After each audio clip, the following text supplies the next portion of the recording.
Flow Radio.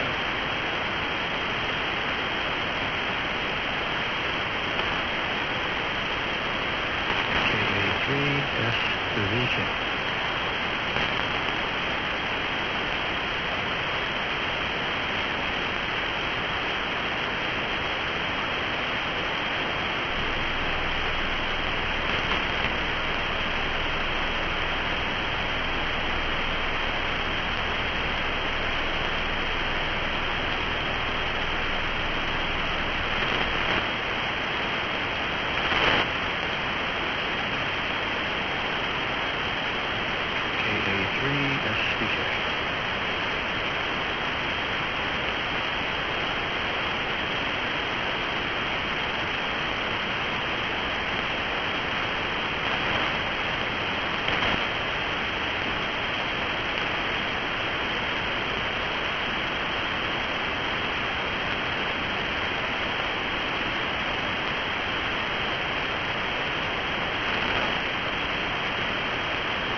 N1SAG, November 1, Sierra Alpha Golf. Listen.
Kilo Alpha 3, Sierra Victor Sheila. Hello, radio. Hello, Chris, N1SAG. How you doing, Dave? Okay, yeah. It was kind of a gray, rainy day here all day. It didn't rain hard, just mist, and then it would stop. And now I guess we're going to get some kind of big rainstorm tonight. Over. Yeah, I was going to say, it doesn't sound like your amp's on. Well, yeah, it's on. Okay, I guess it's just the band's not here yet. You're giving me about an S unit above the noise. That's all. Yeah, wow. Well, you're coming through good. You're right in. You're above the noise. Your signal's good. Your audio's good. No problem hearing you. Okay. Things get better as the night comes. So, how's everything been? I haven't really been on the air too terribly much on 160. I've been doing all kinds of stuff. On 2 meters and 440 and 60 today, but last few days I have been on 160 to speak of there. Go ahead. Roger. Yeah, I was on last night. I come in, and by 9 o'clock I go to bed. It's earlier. It's getting brighter in the morning now. It's nice to get up early, get things done. But 160's been fairly active. Carl was in last night, and he just got back from North Carolina or so, one of the Carolina states, and his mother visiting his mother down in Florida. So, and I don't know if you heard, Bad Mike was giving his report on his travels through Israel, and that was last weekend, I believe. So. Yeah, it's been pretty busy every night. Over. All right, real good. What have I missed on the old nets?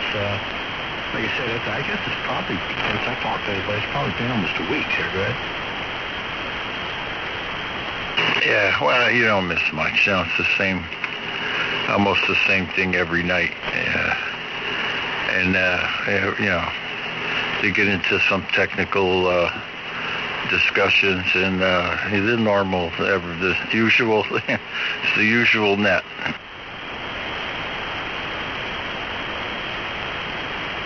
All right. Yeah, the band's it's not working for me real good right now. It's still early. I can't hear you as good as I'd like to. We'll see what happens. K3SDK. Okay, Chris, we'll hear from you later, hopefully. And 73's for now. N1SAG. I'm here. All right. Sounds good. The band will work a little bit better for me later. K3SDK. Can you hear me, Chris? I guess he can't hear me on low power. Oh, he couldn't hear me with the amp on. Oh, so Bob, are you in here with your new tuner tonight?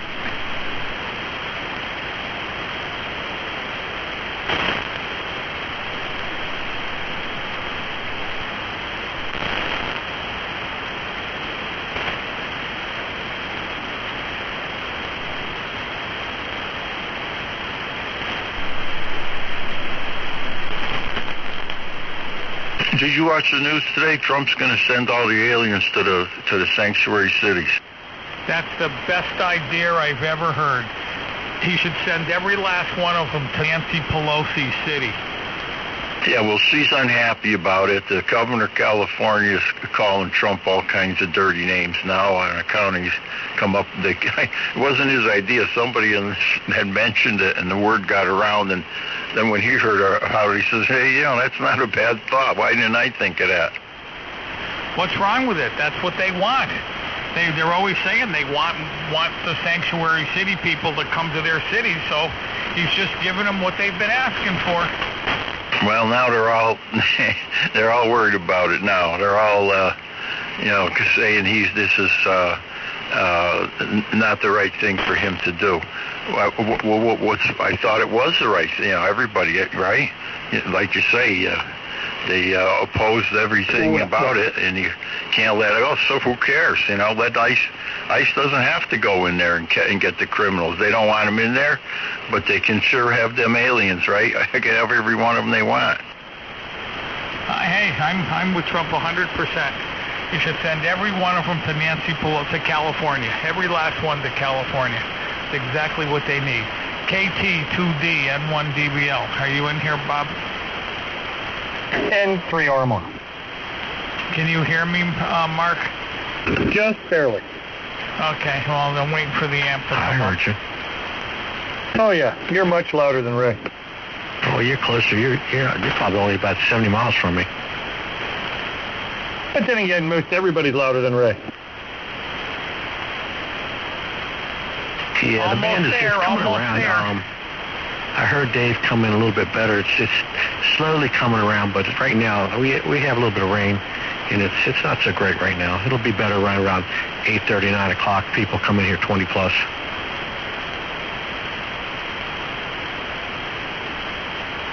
Hello. Here we are. Okay, everything better now? Well, why are you trying to get on the air at the worst time of the day with no amp on? The amp was on. It takes 3 minutes to warm up. That's the problem with 3CX800s. They take 3 minutes to warm up. Is his amp off? It was. It's not off now.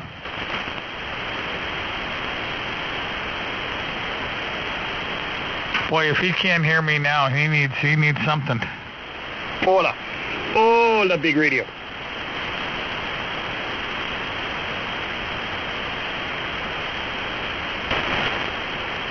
Yeah, so here we are on a rainy Friday evening. Yeah, that was pretty critical. I did a lot of stuff today. I've been running around all day today. Doing? What was that? Doing? Oh, doing a whole bunch of stuff. I had to meet the lawyer this morning. They did the closing.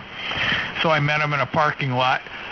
And then he couldn't give me the check because they had to fill out one more piece of paper, and he can't legally give me the check until it's done. So he gave me just the down deposit, $5,000, and I put that in the bank account. So I have to wait till tomorrow or Monday for the check.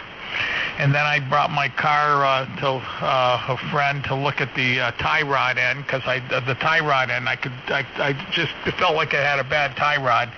And he checked it, and it did. So he couldn't do it until Tuesday or Wednesday. And I didn't want to wait, so I went to this other garage here in Wilbraham. I never went there before, but it's a real high-tech, real nice, clean garage, lots of bays. So they did the tie rod. And they have a high-tech alignment machine. No, my guy doesn't have an alignment machine, so I would have had to go somewhere else anyway.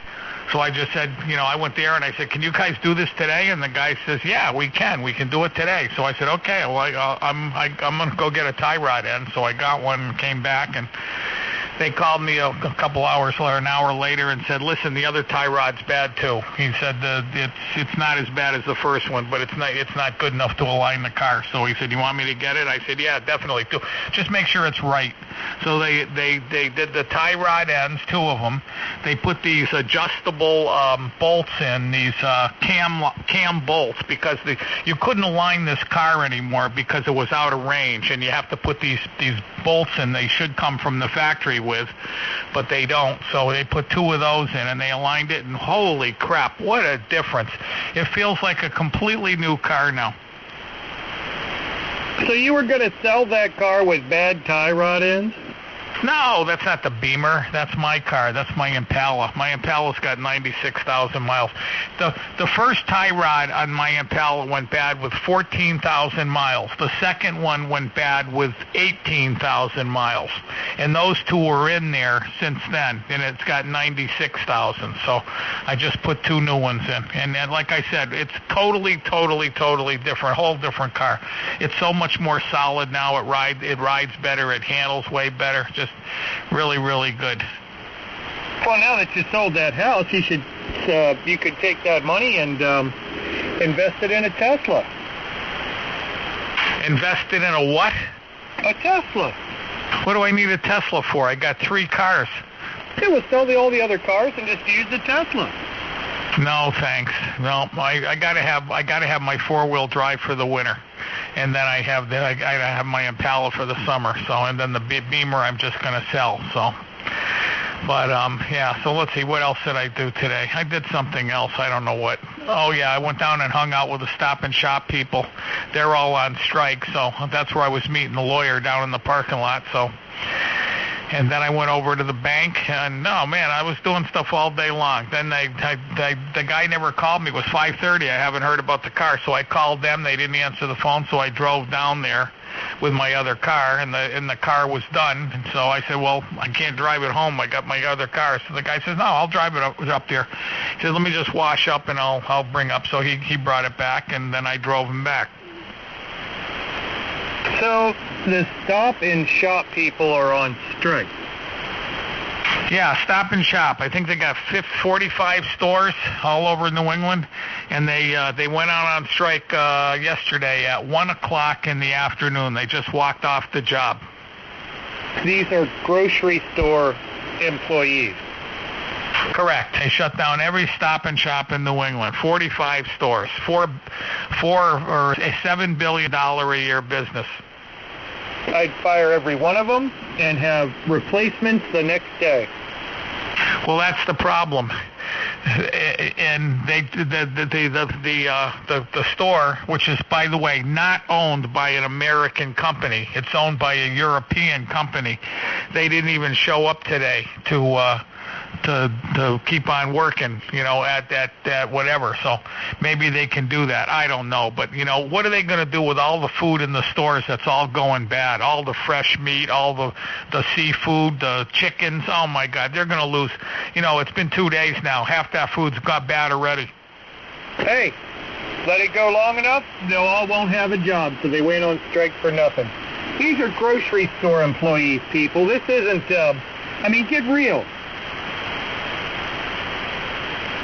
Well, if you talk to them, they're all fluffed up and got big balls. But like I said, like you just said, if they get replaced, they're all going to be crying in their beer.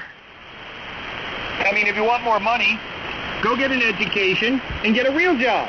Stop working at a grocery store, for God's sake. That's kind of teenage stuff, early 20s, like maybe your second job in your life kind of stuff.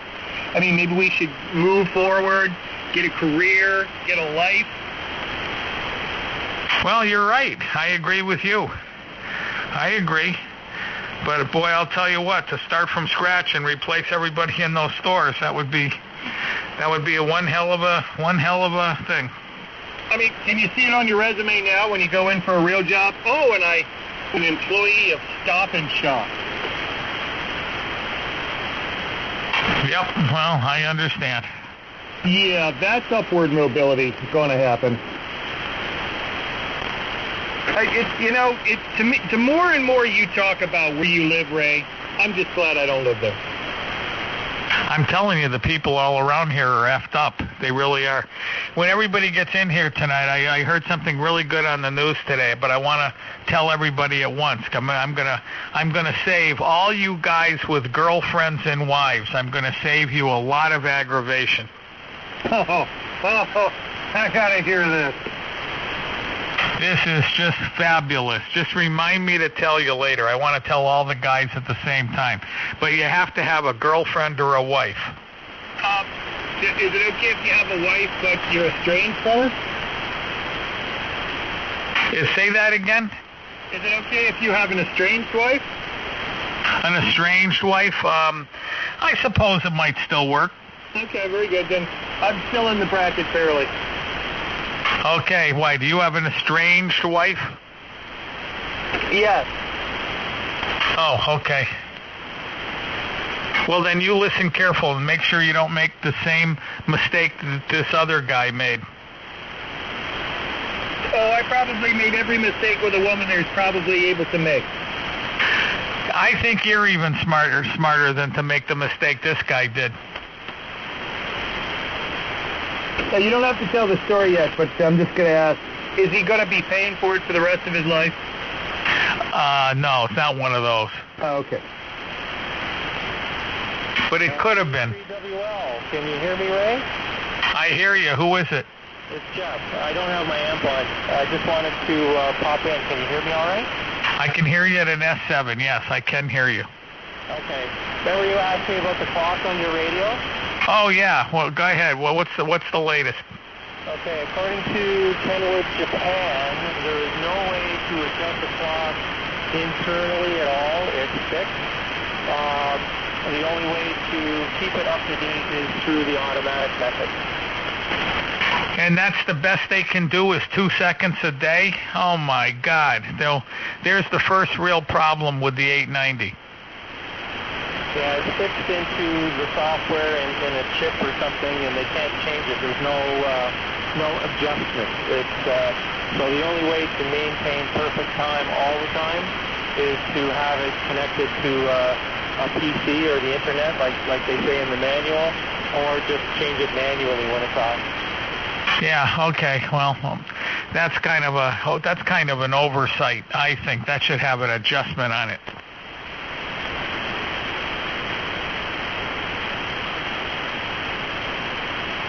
Well, the cold front is approximately 40 miles to my west, traversing due eastward. What is it? The cold front, the line of heavy rain, thunderstorms. Oh, okay. Hello, Toadman. Whiskey Golf 2 Echo. Good evening. It's about time you got on. Where's Bob? Hello, Bob. Bob, did he get his tuner today? You got your radio, right? Even as we speak, you're hearing it. Well, that's what I knew just by when you came in. I mean, it sounded like I knew it was your good radio. Yeah, it all works, and it appears to be happy. The new screen, the thing is dead black on the background. It's really nice. Do you notice that? See, I had my screen in blue. Do you run it blue or black? Black. I didn't care for that gray blue. Yeah, but it's not a gray blue. It's a deep blue. Especially the second screen. That was really a deeper blue. Oh well, I like the black anyway. So it's done that. It said and they replaced that Q3333 and soldered something on the board and checked the heat sinks and apparently the UPS guy didn't kick it down his truck and it survived. Well, that's good. Hopefully you won't have any more trouble. But according to what Randy was saying, that they're going to replace those screens indefinitely on those radios.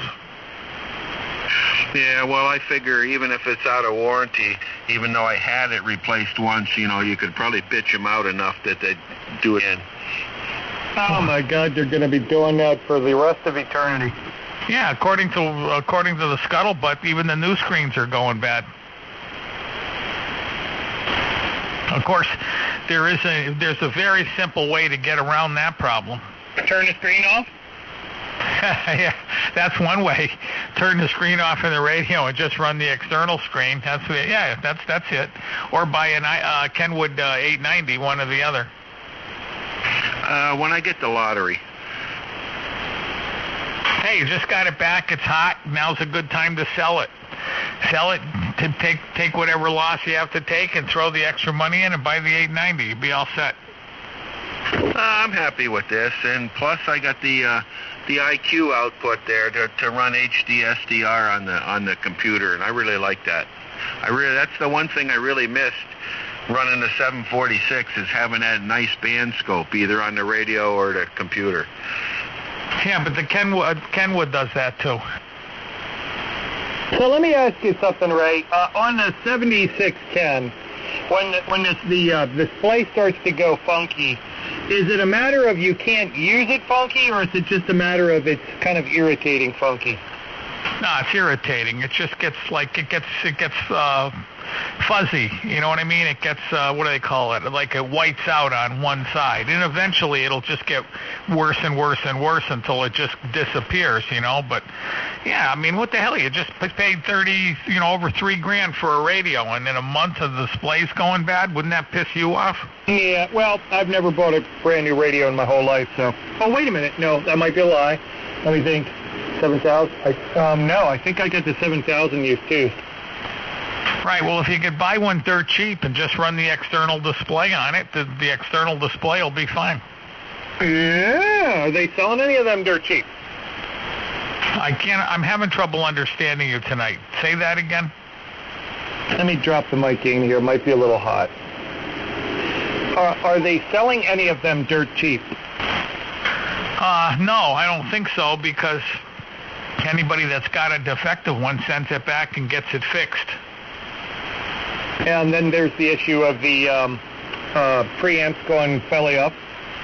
Yeah, and there's, if you're gonna use the preamps like I do, I use the preamp. So, like I said, I'm just telling you, I would not recommend buying one of those radios. I don't care who, what, when, how. I just would not recommend. If you don't, if you already have one, you have one. You're kind of stuck with it one way or the other. But if you haven't bought one yet and you buy one, then you deserve exactly what you get. You were warned.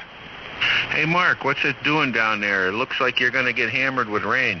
Yeah, it already rained once pretty good, and the cold front is about 30 miles to my west, getting ready to come across me here. I'm hearing some lightning crashes in the receive, but they're not real serious.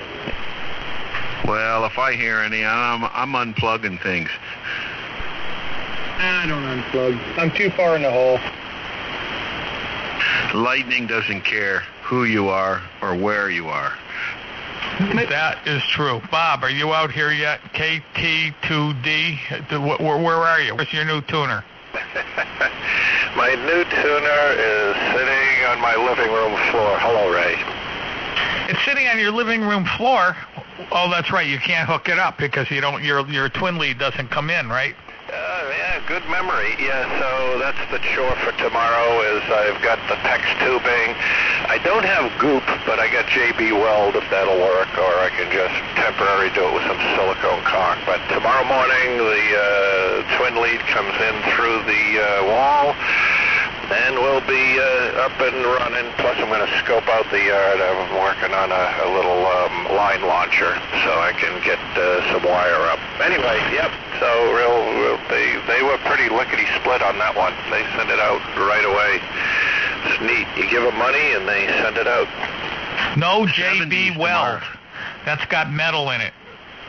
Oh, really? Okay. Well, I'm glad you didn't know. My Home Depot here didn't have goop, but I think the Lowe's does down the street, so I'll go get that. All right, Ray, let's get into argument about that. What the heck's the difference if there's a little spot of JB Weld at every insulator? It's a conductor anyway on that side. What are you talking about? The PEX tubing insulates it from the wall, and the JB Weld will short it out to the water or PEX tubing. No, you could use GE silicone too. I mean, if you had GE silicone, you could use that as long as the GE silicone's not old. I had some GE silicone here one time, and I started using it, and it wouldn't dry. It was just gooey and messy no matter what, and I got pissed, and I called up the 800 number, and I said, hey, this stuff, it won't even dry. What the hell's going on? I said, I've never had this problem. He goes, look at the expiration date on the tube. How old is it? And it was like a year and 2 or 3 months, and he goes, no, it's only good for 1 year, and believe you me, I wouldn't use it beyond 3 or 4 months. Hey, I used the Flex Seal on mine. Yeah, you can use Flex Seal if you can blop it into the PEX tubing. That'll seal it. You just need something to keep water out of the PEX tubing, because if it's pouring rain outside, the water can get into the tubing, and then the thing's laying in water. That's all. I just seal the tubing. I sealed the tubing on the outside, Bob, so that you don't have cold air and water coming in. Oh. Okay. Yep, I got. I'll check my GE seal and see. I'll squirt a little bit of it out and see if it's going to harden up. If not, I'll make a run. All right. Yep. So we're getting close. Oh, I'm screwed. Look at the expiration date on the tube. Go by that. Don't go by anything else. Okay. I didn't put any sealant or anything on the ends of mine when I made the insulators. So here's the story. I'm going to tell you the story about the guy. We got enough. Too bad Randy's late. This guy, I think it was in New Jersey. This guy's girlfriend burned his house down. And the reason was they had a threesome, 2 girls and the guy, and he made his girlfriend take a cab home.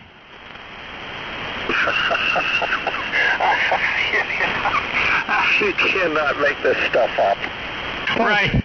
Well, I mean, how stupid can a guy be? I mean, you've got to be pretty stupid to make your girlfriend take a cab home.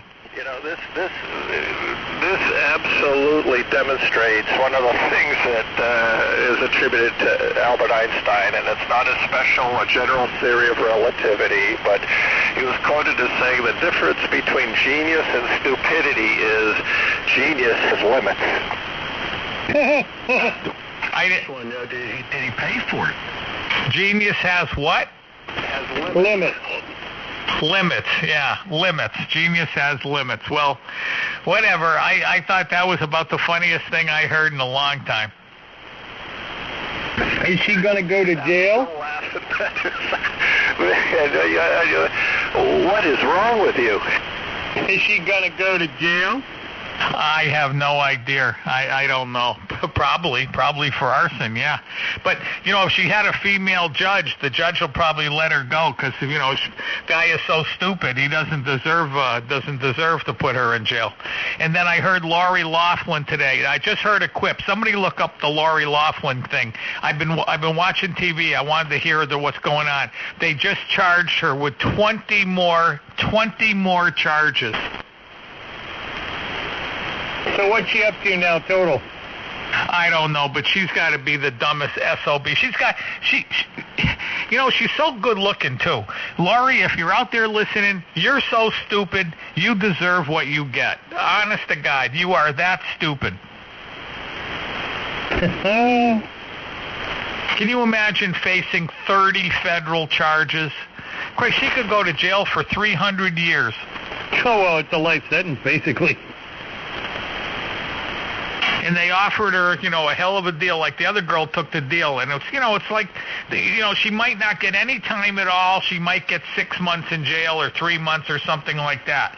But this one here turned it all down arrogantly, and now she's screwed. Oh yeah, you threw yourself. If you're gonna fight something like that, oh my God. You can't fight the federal government when there's, see, the thing about Lori Loughlin is, if she had talked to me first, if she didn't need a lawyer, she needed me. She needed me desperately, because I would have slapped her around and said, listen, you stupid, you know what?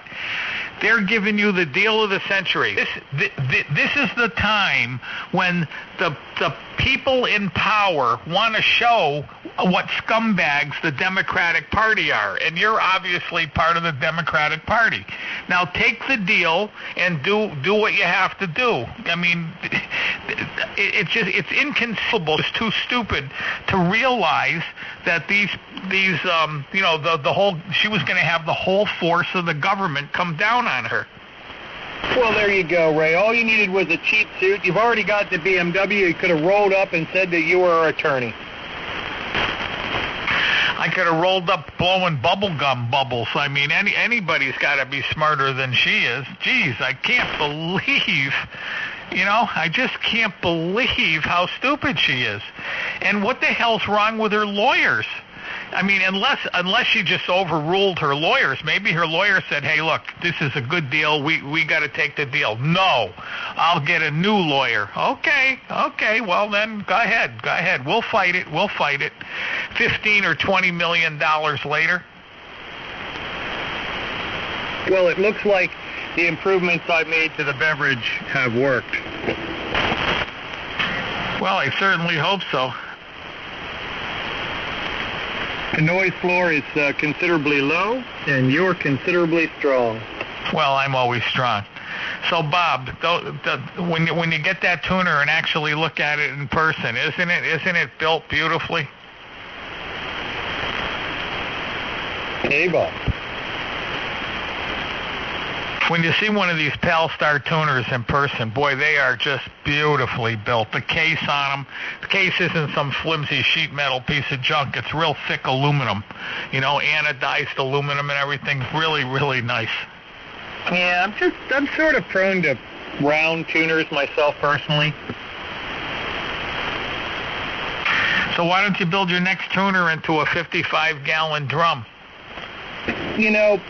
Stupidity doesn't have limits, Ray. Hey, I take it back. A beer keg, an aluminum beer keg. That would make a nice tuner. No, it's the volume stuff. It's distributed the wrong way. I used the wash tub because it had the right volume and the right configuration. And its distributed capacitance is minimized because of the round sides. Boy, you're really taking that out all the way, aren't you? Mm-hmm. And it looks nice. Well, it doesn't really look that nice. I really should put a nice top plate on it and get that ugly look thing off. It works. That's all that's important to me. Nobody comes up here to the shack to see any of this junk. It works. That's all that I need. It's like steampunk. Yeah. Heck, if I could have a steam engine down there chugging away, burning waste oil to make electricity, I'd do it.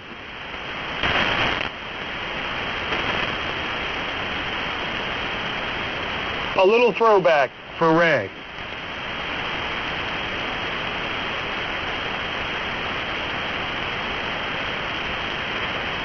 And 3 or more.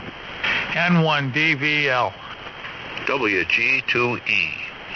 Well, looks like right there's the wall of rain. AT2D. Hey, I heard the X-ray beam in there. Yeah, I'm here listening. Did you get your radio back yet? A guy called me and told me he needs a new motherboard. Well, what'd it do? Get hit by lightning? I don't know. Somebody did something to it. It was, like I said, it's self-inflicted. So altogether, it cost me about $700 to get it up and back, and the motherboard replaced and upgraded and programmed and everything, and should be getting it back in about a week or so. You are right out of your freaking mind to spend $700 on a radio like that. That was about really, really, really not very smart.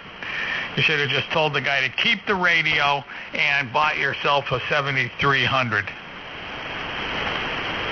Yeah, well, the 7300 doesn't do 2 meters, and it doesn't do 440, and I don't think does it have packet in it? And over. You don't need 440 for anything. You probably don't need 2 meters for anything. Go buy yourself a $100. I'll sell you either one of my 2 FM rigs with the antenna for $100. Well, I can have in the 2 meters with 100 watts. It works out good for this location. That's what I was using. I got a HT for low power, but it was nice having that Kenwood for 2 meter sideband and 1 meter FM. I know. You mean to tell me you've actually talked to somebody on sideband in the last year? Usually during contests, mostly. I know I like mine. I'll never get rid of it. I'll get a much better radio, but I'll always keep my 2000. Yeah, that's the way I feel, too. The thing is, there's soup to nuts everything. May not be the best of everything, but it is everything. That's right. It's a Swiss Army knife. It might not be a diamond carbide tip drill, but it's a Swiss Army knife. Yeah, I was stupid enough to fry mine up, have it in the same antenna switch, and I guess the guy had problems, and turned out to be twice as much as I thought it'd be, but so he's going to replace the motherboard, reprogram it and everything, so happy to get it back all tuned up. Well, then they should do a software upgrade on it, too, and bring it up to the latest version on that as well. Yep. Well, I guess when you take everything apart and the motherboard like that got to be replaced, I guess that's probably automatic, right? Yep. It'll be just like a brand new rig. It'll all be good to go. Where do you get the motherboard for a radio like that? Ray, they just stopped manufacturing these things brand new not that long ago, less than a year ago. There's a place on, if you Google it, Kenwood Parts, there's a place called PC or FTC boards or something like that. That's Kenwood authorized distributor of parts, and they have the. And I looked up the price of the motherboard, $499.95.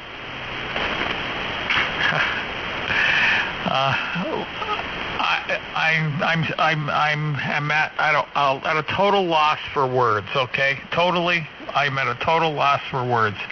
I can't speak. Ray, leave him alone. He feels bad enough as it is. Duty officer, note the time. Ray is speechless. No, he's not. Yeah, I shot myself in the foot. Let me have time to put my foot back together. You know where they really went wrong with this radio? They had a real gem on their hands when they designed this thing. They should have put the sensitivity, the selectivity, and the quality of the HF of the 890 in the Kenwood 2000 and left this the flagship radio. They might have had to increase the size by 2 inches, a little wider. People would have still bought it, even if it was almost twice the price. Yeah, the TS2000, they've been out for 20 years, haven't they? People love them. They just buy them. And so, like I said, they're a Swiss Army knife of amateur radio. They're not the best HF rig. They're not the best at your all-mode 2-meter. They're not the best at everything, but they got everything you need to get you started. No, I agree 100% with you. I'm very happy with mine. I can't wait to get it back. You want better? Get a preamp. Got a preamp. There you go. Problem solved, and I didn't have to buy an 890.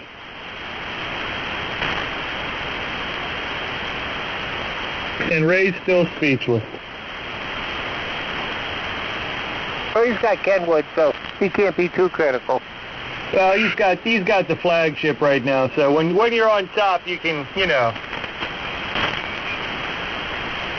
Well, the Titanic was the flagship too, so, you know. Well, yeah, but it kind of sucked. Yeah, but that was operator error. Oh, that was a comedy of errors.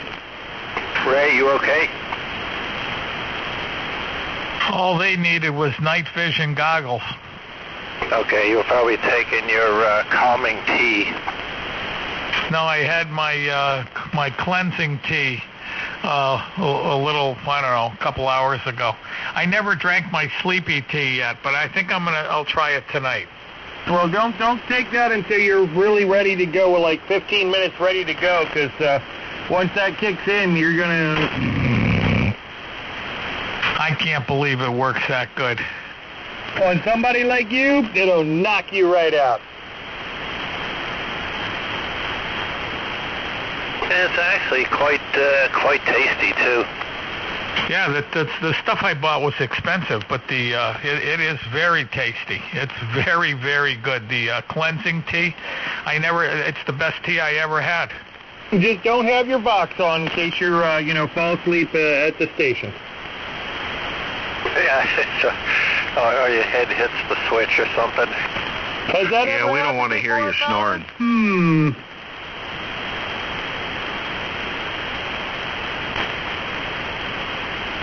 Oh, there was something else I wrote down on a piece of paper down there I wanted to ask people tonight, but one was the guy with the girl. That was really beautiful. I'll tell you, that's a keeper. I'm gonna share that with all my white hoodlum army buddies that I have keeping track with. They're gonna enjoy that one. And what was his girlfriend thinking when she wanted to go ahead and do a threesome with a guy? I mean, are you just wanting to lose your man or something? No, it wasn't it was a threesome, 2 girls and 1 guy. You knew that, right? Right, that's what I'm saying. I mean, if you're the girlfriend, why on earth would you let some other girl get involved with your man in that situation, and you're not his wife, you're his girlfriend? Baby, you can be replaced. Well, I guess maybe that's what happened. Yeah. You don't go doing that. There's always somebody that's better or longer or tickles you just the right. There's always somebody better than you. She was stupid. Believe me, I met her. Her name is Emily. That was just wanton punishment. and then she burned us out. So now she'll go to jail for 20 years and have a felony arson on her. She'll never be able to get employment. Stupid. Over a man, over a guy in bed. Give me a break.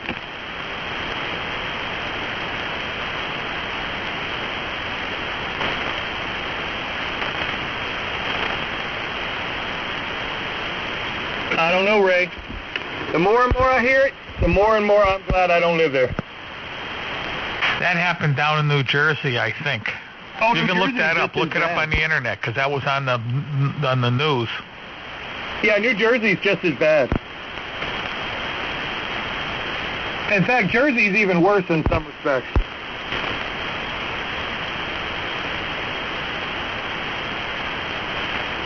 Those people are just straight up communists out there. Oh, and I went to the trash place, and I paid for a quarter of my trash can, and my new trash can came today, so now I have my own trash can.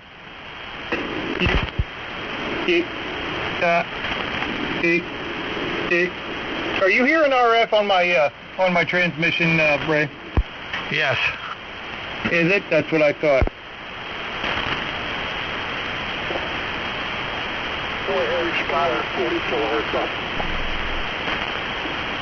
What are you Okay. running? Which radio Yeah, are you we- running tonight, Mark? Yeah, I know what to do. All right. Mark, which radio are you running tonight? It's the Kenwood. I know what the problem is. I changed something. Remember when I said I was working on the beverage today? Yeah, I was just wondering because the other radio sounds better, which you knew, right? What, the 7000? Yeah. Didn't Randy tell you that sounds better? I thought it sounded better too. You know, you told me that microphone didn't sound nearly as good as this one time, Ray. So I got two radios here. I'm on the 2000 right now, so it'll have to do. What thing is it on? Remember, because we had that other guy come in, Bernie, and he switched his radio back to one of the standard things, and he sounded a lot better. I'm on no processing. It's just flat microphone going into the radio. Yeah, but there's a bunch of different things you can pick. You know, I mean, it's got like presets. What preset are you on? 0, no presets. I'm flat into the radio. Okay, I think that's where Bernie was. All the presets make me sound lousy. I was probably hitting the amp too hard. That's why I was getting splatter up there. Or I could be mistuned. Give me a minute, because remember it was raining?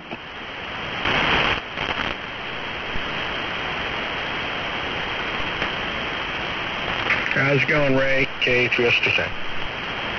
Oh, doing good. How are you? Not too bad. Just, it sounded good now. The band didn't come quite around till now. Now you're booming in here. Yep, everything's tuned properly. Good evening.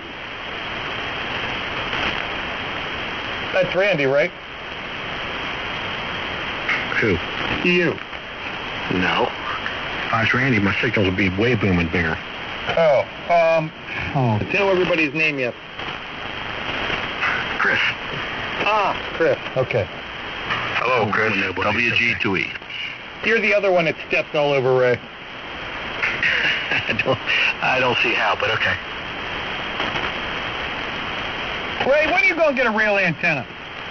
I don't know. I've been looking. The weather's been pretty nice lately. Maybe in the next few days I'll start shooting those arrows. I think it's Yeah, time get for the a other loop. half of that back up. You need to put a loop up. Can't put a loop up here. No way. Impossible. So I can put the 4-wire antenna up. That's what I'm going to work on. Your cross dipole did work good. Well, if you've got the support structure for a cross dipole, that's what you need for a loop. Yeah, not quite.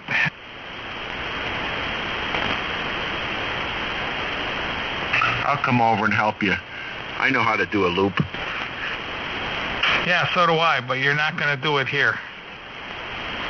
You got to use stainless steel a wire, Ray. It works better. The man of steel talks again. I'm not the man of steel anymore. Although I do have some steel core in my feed line. But the radiating structure of the feed line is copper. Yeah, whatever works. I use 93 ohm coax as the conductors for the feed line. Did you get your 10 wire or 12 wire yet? No, I didn't. The coax is still up there in the loop, and it's still, it's stretched to its limit and it stopped, but I got to pull some up. It's a little long. It's working good. I mean, till it breaks through, you don't have to worry about it. I'd work on getting some 12 wire, 10 wire, and when it falls, you'll be good to go. Yeah, we got Hamfest coming up here throughout the summer months and the spring. We got one down in New York coming up here in another 2 weeks. And then, of course, we got the Firecracker in July up here in the Berg. And, there's some others coming up, too. So we'll have plenty of opportunities to find cheap rolls of wire and be ready. And I'm just going to use this wire until it fails. It may not fail. Just keep it up there forever. Well, that'd be nice. It certainly seems to work good enough. Yeah, it's definitely doing the job. I mean, it's working a lot better than the other wire. It was a wonder I was putting anything out at all, the other wire. That was, oh my God, I took that down, I looked at that, and I'm like, oh my God. It was a wonder it wasn't glowing red. Wire in case mine takes a crap. Yeah, it was a wonder it wasn't glowing red.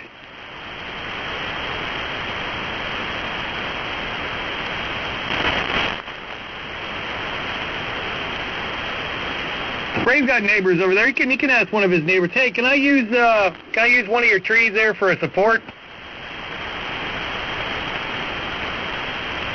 They probably really like Ray. Everybody likes Ray.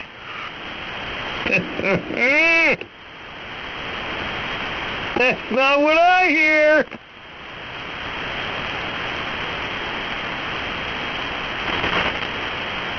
We hold him in the highest esteem. Thank you. Yeah, I keep hearing all these comments about you, Ray, and I'm just thinking to myself, I mean, is everybody that much of a white lily ass that they're scared to talk to somebody that might have a little bit of a personality? Is that what it really comes down to?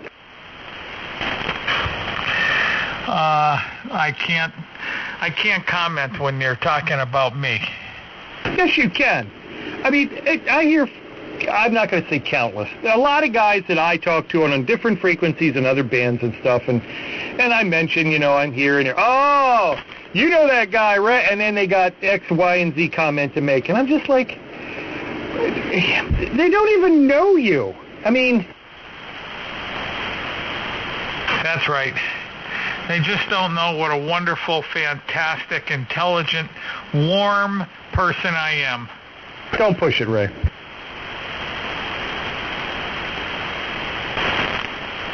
I think you get a bad rep. The important thing is, Mark, the really important thing is, I don't care in the slightest little bit. Yes, I know. Yeah, it's what you think of yourself that counts. Well, I'm screwed. Hey, listen, I hate to tell you guys this, but I'm going to tell you because you're all my pals. I know I have a lot of shortcomings, and I know what they are, okay? But, it's like I always tell, and Bob will understand this. If people weren't a certain way, there'd be nobody landing and taking off on an aircraft carrier in the middle of the ocean in the dark. Well, that's true. Ain't nobody, that takes a special breed of person to do that stuff. Well, that's exactly right. It takes a person more like my personality. I mean, there's no way in hell some wimpy guy's going to get into one of those what are they, F-17? What do they call that thing? The whatever. Either one of those planes they take off of carriers now, and go rocketing off into a totally black. I mean, it's black out there. At nighttime, you can't see anything. It's totally black. And then they land those new ones. They land them with their hands off the controls. Matter of fact, they take them off with their hands off the controls. They won't fire the plane unless the guy's got his two hands up on the canopy. And then when he comes back, he's got to just let go of the stick, and the plane just lands itself. Now, how would you like to do that into total darkness? I mean, you got to be a special breed of person to be able to even do that. Well, I'll tell you right now, there ain't no white, pasty, liberal, democratic, middle-aged, limp-wristed man gonna do that. Oh, and I might add to that description, overpaid, undereducated man gonna be doing anything like that. And I hear a lot of them on the air.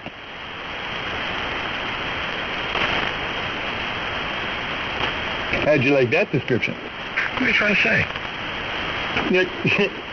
What am I trying to say, right? Oh, that reminds me, Ray, the other day, remember when you guys were on 80 meters? Yes. That morning? And I said there was a group of them down there on 3812 or 3814. There's a whole group of like 3 or 4 of them sitting down there trash-talking Trump and bad-mouthing conservatives and all kind of... They were just baiting people to come in there so bad.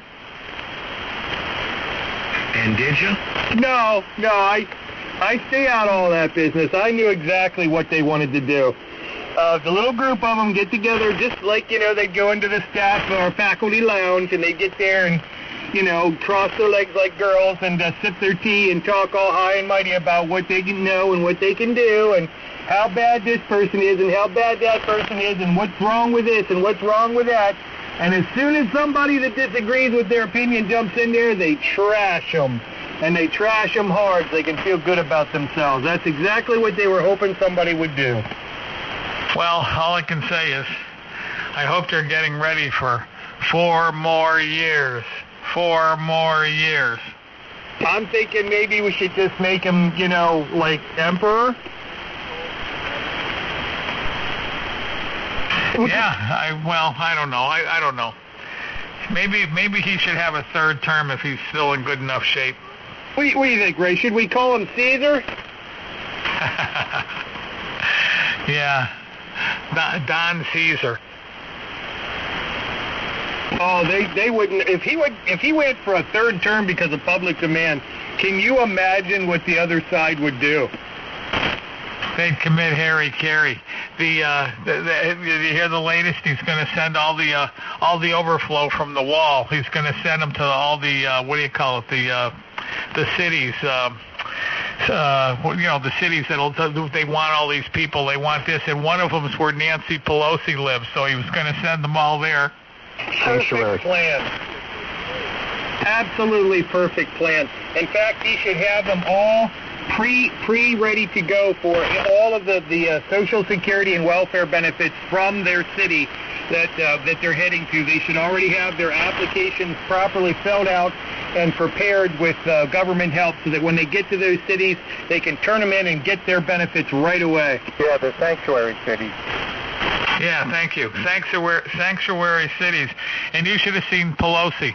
She was fit to be tied. She literally couldn't speak because she knows Trump will do it, and she knows he's going to make the biggest AH out of her there ever was. Because that's the last thing on this planet she would want. Yeah, I think that's a great plan. Then they'll start demanding for federal funding. And 3 or more. What do you mean start demanding? They're already demanding. He sends them to the states. They're going to ask for it. You know that. That's exactly what he wants them to do. Let them bankrupt the cities and their states. Go ahead, Bob. Are you just identifying, or do you want to get in here? No, just identifying and listening, that's all. Okay. KA3SDK. N1 DVL. N3 or more. WG2E. Mark was on the roll. I couldn't add anything to what he was saying. I just agree. Yep, and then when they all go broke and they can't do anything no more, they'll all be crying to the federal government. Oh, boo-hoo, we can't pay for this. We need help. And then, you just say, okay, well, here's what we're going to do. Everybody that's not a citizen Here's the train you got to get on to go X, Y, and Z, and then you get some help. But if you don't do that, good luck.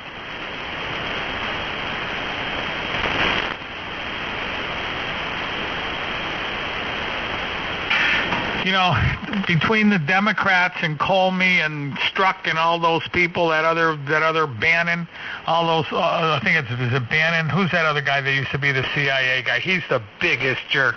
You know, between all those guys, they're all crapping in their pants because they know damn well they're going to go through exactly what that general had to go through. They're going to be bankrupt. They're going to have nothing left, and if they're not real lucky, they'll be in jail for 20 years. Yep, life as they know it on the cushy federal welfare is pretty much over. Yeah, it's really good to see a guy who's a Republican who's not just shying away and folding any time the Democrats, flex or the media threatens to Trump says bring it on, and he enjoys it. So this is really, I'd really like to see him go after those people and just clean that whole mess right up. He will, because like I've been telling everybody for a long time, they just messed with the wrong president. Well, we got a big cell just west of me coming my way that's got red in it now. Hey, maybe it's a tornado. No, Ray, we don't have the conditions favorable for that right now. Surrender, Dorothy. And your little dog, too. Any naders we get around this country are all F-Zeros or real minimal F-1s. Oh, that's good enough. It's 80 mile an hour. That ain't nothing. We had one here a couple of years back and took out a house. Yeah, it'll take a little couple shingles off, rip a few trees off, blow a shed over, and then disappear. The terrain around here is it's too mountainy, too hilly. It just tears them all up. They can't keep formed up. Yeah. Well, I live on an 800-foot hill. It actually goes to 940. And a tornado came from the flatlands right through Springfield. Right, it started in West Springfield, went across the river, made a water spout, went through downtown, sucked up a whole bunch of crap, went across the Water Shops Pond, up right by my mother's house, missed my mother's house by about a quarter of a mile, went up through the weeds, came through Wilbraham, went up over the top of the Wilbraham mountain, mind you. It stripped a few houses completely off their foundation. There was nothing left. There was just the floor in the house. There was one house that if you walked up to it, it was a cellar. It was a cellar well with a wooden floor, flat as a pancake. There wasn't one piece of wood even sticking up above the floor, and the whole house was totally gone. It wasn't even in the area. And then it went another, I'd say, over hill and dale, another probably 8 or 9 miles, and went into Munson, and there was a used car lot there, and the guy had something like 23 cars, and it sucked up all of those cars were gone, and they were out in the woods, literally out in the woods, 2 or 3, 4 miles from the place. They couldn't even get the cars because they were in the woods. Holy cow, that must have been an F3 or better. I don't know what it was, but it sucked up cars and everything. The telephone poles on the main drag coming up the street here to my house, Munson Road it is. It's a big hill. I went there to leave there, and I was going to go down, and all the telephone poles on that street were laying in the road. Telephone poles. There was about 10 of them right in a row, just laying in the road. Now, what does it take to take down a telephone pole? Quite a bit. Well, you've got all those wires and everything catching the wind and pulling too, so yeah, you're at least over 130, 140 mile an hour at that point. The traffic was mucked up, so I usually bail out at Auburn and get on, I get on, 20, like exit 10 or something. Get on 20, I'm going west, and I'm driving through Munson, and this was probably 6 months or so after that went through there.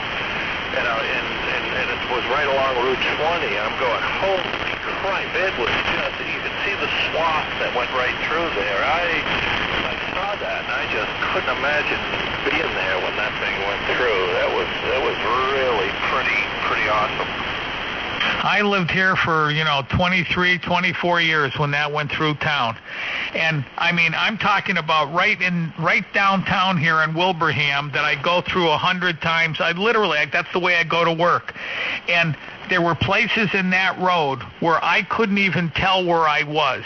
The landscape and the trees were all down and everything, and it was so screwed up that it's like they dropped you in Germany. You had no idea where you were.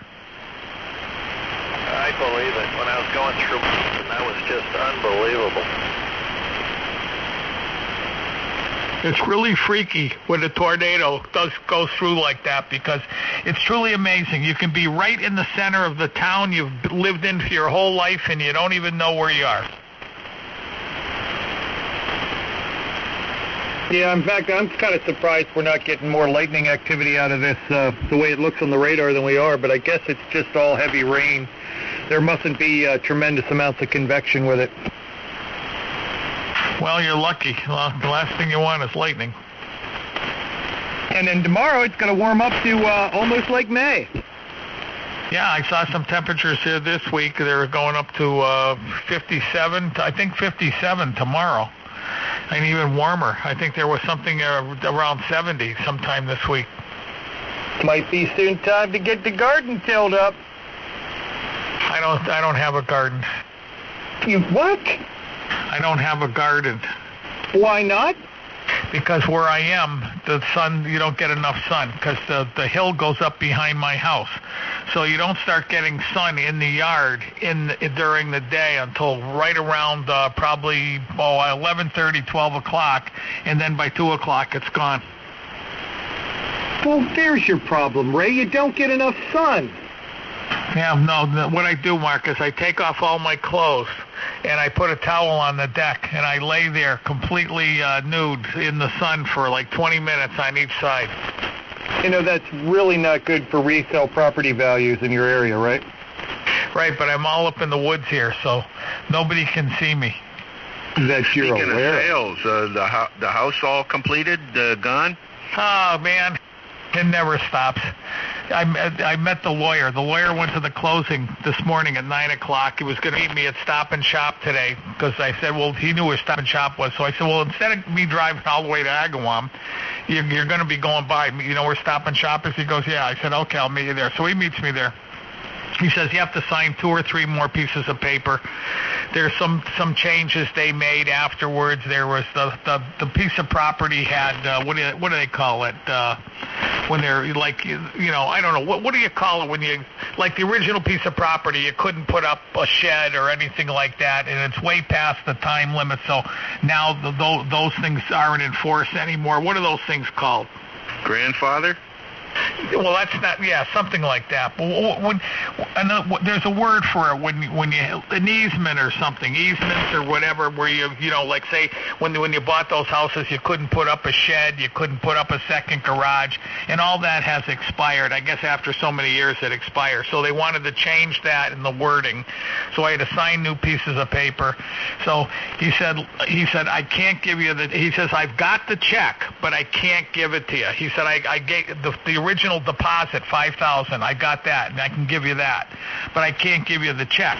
So I said, well, why not? He says, because I can't give it to you until it's that'll be either. He said later today. They could have done it by later today, or by Monday. So I said, well, do you have the check? And he goes, yeah, I have it. It's all made out. He said, but I technically I can't give it to you. So I said, well, just give it to me, and I won't put it in the bank. And he goes, yeah, but he says, I'm breaking the law if I do that. He said, yeah. He said, I couldn't give you the check. And he said, you can take it home. But he said, if something was to happen and they found out about it, he said, I'd actually lose my license over that. So I said, well, forget it then. Forget it. So he still has the check. So I don't know. He said he might give it to me tomorrow or probably Monday at the latest. But I got the deposit, $5,000. I put that in the bank, but the check's there for. Christ, I got almost 140. Just the taxes taken out, so I ended up with like 139.3. The never-ending story. Yep, Oh. never ending. I had to sign 3 more pieces of paper. I had to put my name, my mother's name, the estate of. Oh my God! It just. I'm telling you, I signed 30 pieces of paper. 30 different pieces of paper. You not only have to be a lawyer, you have to be a good lawyer in order to do a closing. I wouldn't worry about it, Ray. If they gave you $5,000 at the, already, just be patient. It doesn't happen overnight when you sell property, especially where you live. It's all good. Well, I might get it tomorrow. I might get it on Monday. I don't know. I just want to get it and be done with it. You got. When I bought this house, I signed the papers in April, and I didn't get it until July. Yeah, well, that's the way things are. It's ridiculous. You got 3 cars. You got a house that's paid for. You're not starving to death. You're good. You're in the 0.05% of the world. Yeah, that's because I saved money my whole life. I was listening today, and they were talking about people. They were talking a lot about people in the last couple of days. The average person says if the average person has an emergency bill, like say something goes wrong with your car or your house, and you have to come up with $500, most people can't come up with $500 in to fix a car or something. And it also said that the average credit card debt in this country is higher than it's ever been. The average household with a credit card owes $8,000 on their credit card, and they're making payments. Can you believe that? They're paying 22, 24, 26% interest. Oh yeah, it's insane. I got out of that 20-some years ago. No credit cards. You got to have discipline. I have a credit card. I just don't use it. I mean, if I use it, I pay it off. Let's put it this way. I won't charge anything on it unless I could pay it off that first month. Yeah, I don't want no part of it. It's a scam. It's a con game, and things I could share with you about what I know about that. But yeah, homie, don't play that. I'm cash only. Yeah, but how do you call up Ham Radio Outlet and buy a radio if you don't have a credit card? I've got Ray who can do it for me. Yeah, good luck. I don't do that for anybody. Or if you have to rent a car, or if you have to go to a hotel room. Do you know that? You can't even get into a hotel without a credit card. Who wants to stay at a hotel when you can stay home? Well, I'm just saying, it's just something you can't do. Heck, who wants to go anywhere anymore today? Because half the time you leave the house to go on a vacation, you end up either sick or dead. Well, that's the Kennedy curse. That's what I always tell you. I survived my vacation. Oh, that's because you got lucky. Yeah, I was just going to say the same thing. You're lucky. Don't take another chance. I did get a broken windshield, though. There it is. Yep, that could have been a spear or an arrow or a bullet. It would have went right through your brain pan, and I would have got up to your house, and I would have collected your radio. Don't worry. I'm glad you're looking out for me. You know, the majority of heart attacks and health problems, the majority of them, more than 50% of those kind of issues that happen to people happen to them when they're out of their normal routine on vacation. Well, I'm glad to be back to my normal routine. Yeah, with your normal radio, your fancy normal radio, all fixed up just like new. Yeah, I'm glad. Me and Dad were talking about that today on these big jet airliners, and they're just loaded, their wings and everything's all loaded with fuel. They're a big metal can. They're a flying bomb that you willingly pay a lot of money to get on and fly with 10 gajillion parts on it that anything could possibly go wrong and you could fall out of the sky, and they claim that's the safest way to travel. Huh? Yeah. So when you going for a ride on that 737-8? Not having it. They might as well. You know what? They might as well just cut up the rest of the planes they have and throw them away. Because there's not anybody in this country anywhere that's going to get on one of them things. On the news today, they said, it might have been Southwest, that they probably won't even be in service until August. Yeah, not with the publicity they got on that situation. Ain't nobody going to want to be trusting putting their foot on it. Yeah, nobody's going to get on one of them things. That's the most screwed up airplane I've ever heard. In a modern day and age like this, how they could possibly build something like that is totally beyond me. Yeah, that was bad business. That's as bad as the 7610. Well, no, the 7610 is not as bad because the 7610 doesn't kill you.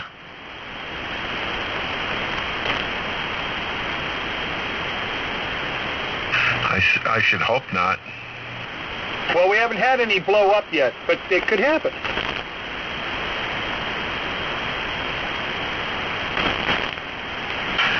I've always wanted to know the answer to this. If you crashed in an airplane, and let's say the plane's going down on like a 45-degree angle, and you're sitting in the back of the airplane, and the front hits the ground, would you see it crush? I'd have my eyes closed. At that rate of velocity, it would probably happen so fast, Ray, that you probably would have minimal time to even process what your eyes saw. Yeah, let's say the plane hits the ground at 250 miles an hour, so that's times 1.466. That is 366 feet per second, and the distance from the back of the plane to the front of the plane. What are you going to say where you could see? Probably, what, say 70 feet?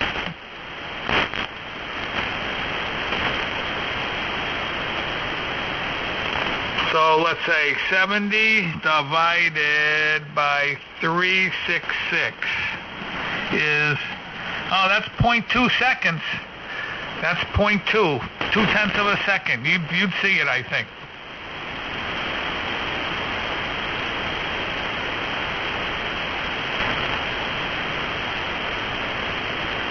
I wonder, would you feel any pain?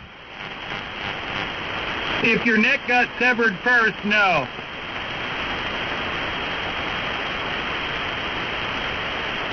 Okay, let me ask you this. You ever see in the old days when they chop people's heads off with a guillotine and the guy grabs you by the hair and he holds your head up to the audience? Would the guy that had his head chopped off, would he see anything? You're conscious for about 10 seconds after that happens, and your vision goes away very quickly. I didn't think it would be anywhere near 10 seconds. I think it's more like, I'm guessing it'd be more like maybe 1 second. You say when John the Baptist got his head cut off, he still kept talking. He what?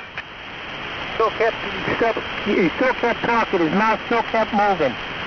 Oh, okay. Well, I don't know. That'd be interesting to know.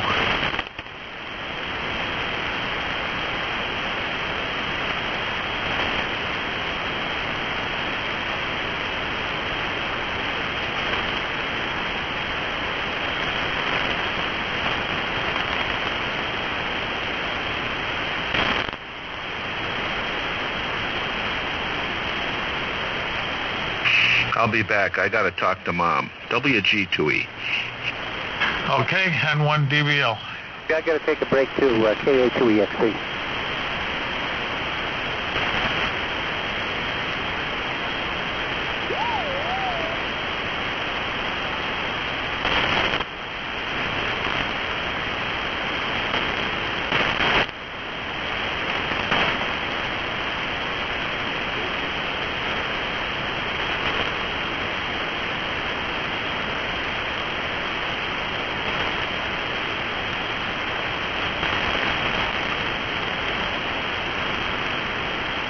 Bob, are you there?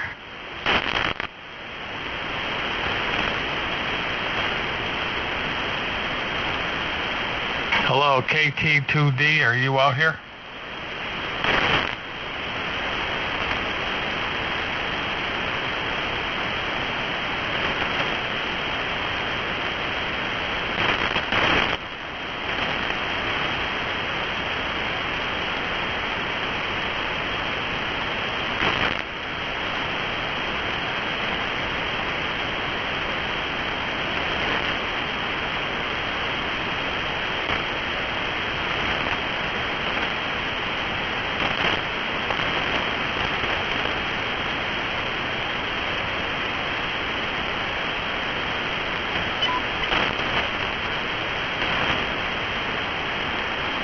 Hello.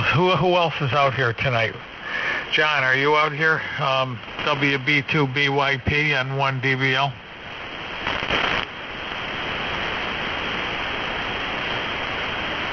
Anybody disappear? I'm here. Say again? I'm still here. Yeah, all of a sudden. Yeah, I was listening to Newsline.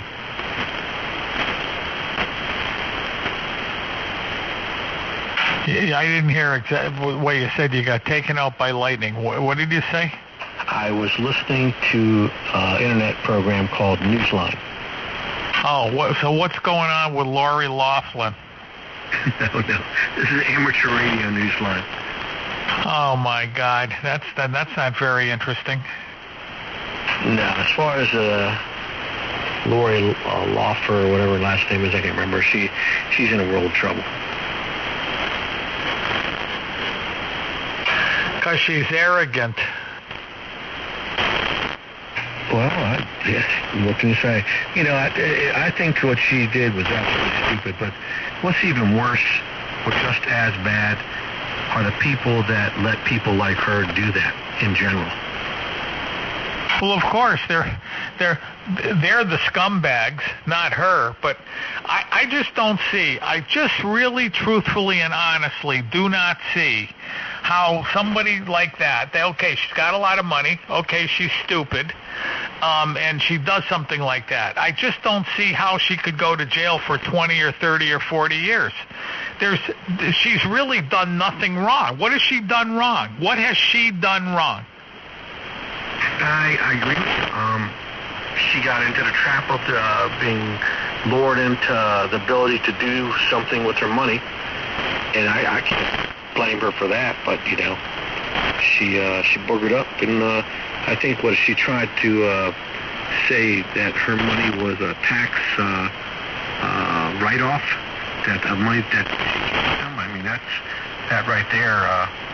Was probably a no-no, but there's a lot of people do that anyway. Oh, yeah. Well, okay, that's how they got her then. I was going to say, if she just handed over money to somebody, it's her money to do with whatever she wants, you know? I just don't see what the big deal is. But, yeah, if she tried to write it off as a tax whatever or something like that, then she's really stupid. So, yeah, then you are looking at 20 years. Yeah, you know, it seems like the worst that can happen is, okay, Katie says a tax write-off. She has to pay the money back that she saved along with interest. I mean, that's what they should do, but that's just me.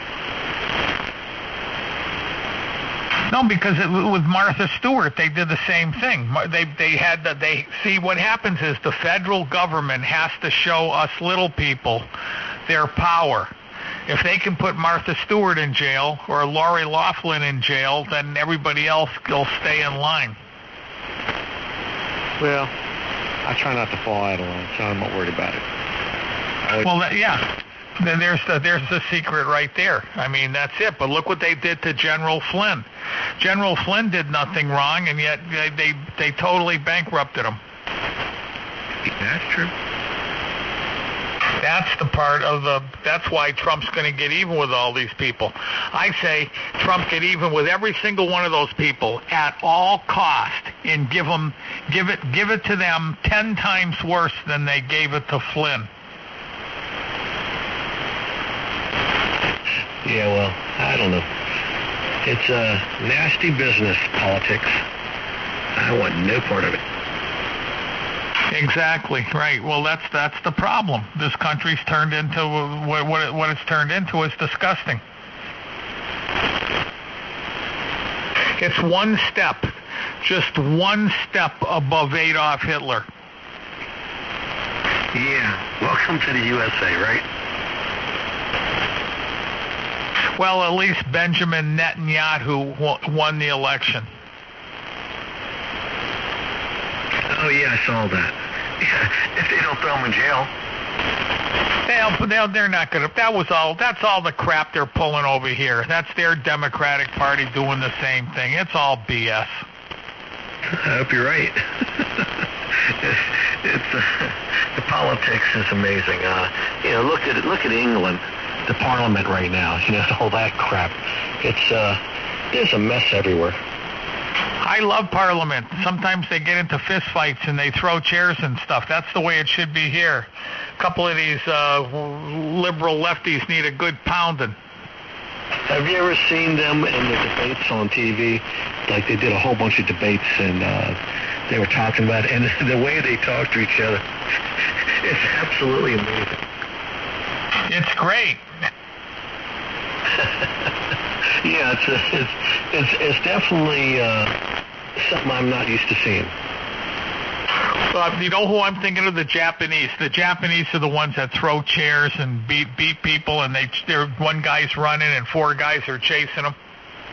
Oh, I've seen that before. That was I've seen brawls, big brawls. Now that's what I call a Congress. That's the way it should be here. Because you know who they're from New York. He'd be getting the crap beat out of him every day. Well, you remember when, oh, God darn it, Bush went to, I forgot what country it was, and the guy threw his shoes at him? Yeah, that was in Iraq. Threw one, and then he threw two, and old George ducked both times, got right out of the way. I've never laughed so hard in my life.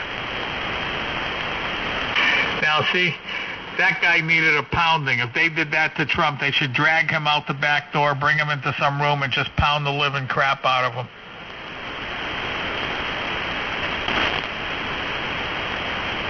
Hey,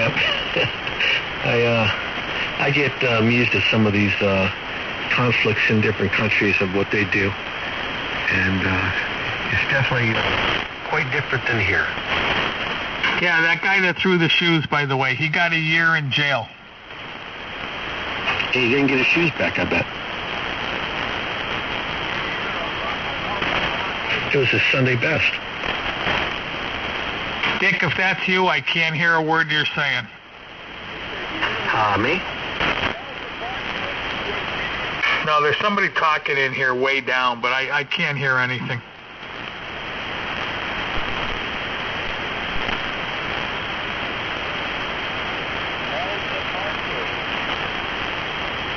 Whoever that is, I cannot hear you.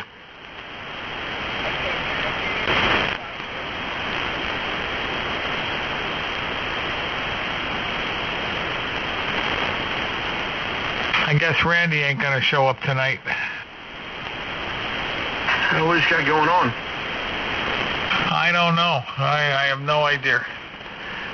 Did you hear me before I had the two tie rod ends changed on my car? I was listening to Newsline, but I did hear you say something about you had two tie rod ends changed in your car, and your car's running great now. But would they go bad, like 18,000 miles or something? The original ones from the factory, the first one failed at 14, and the next one failed at 18.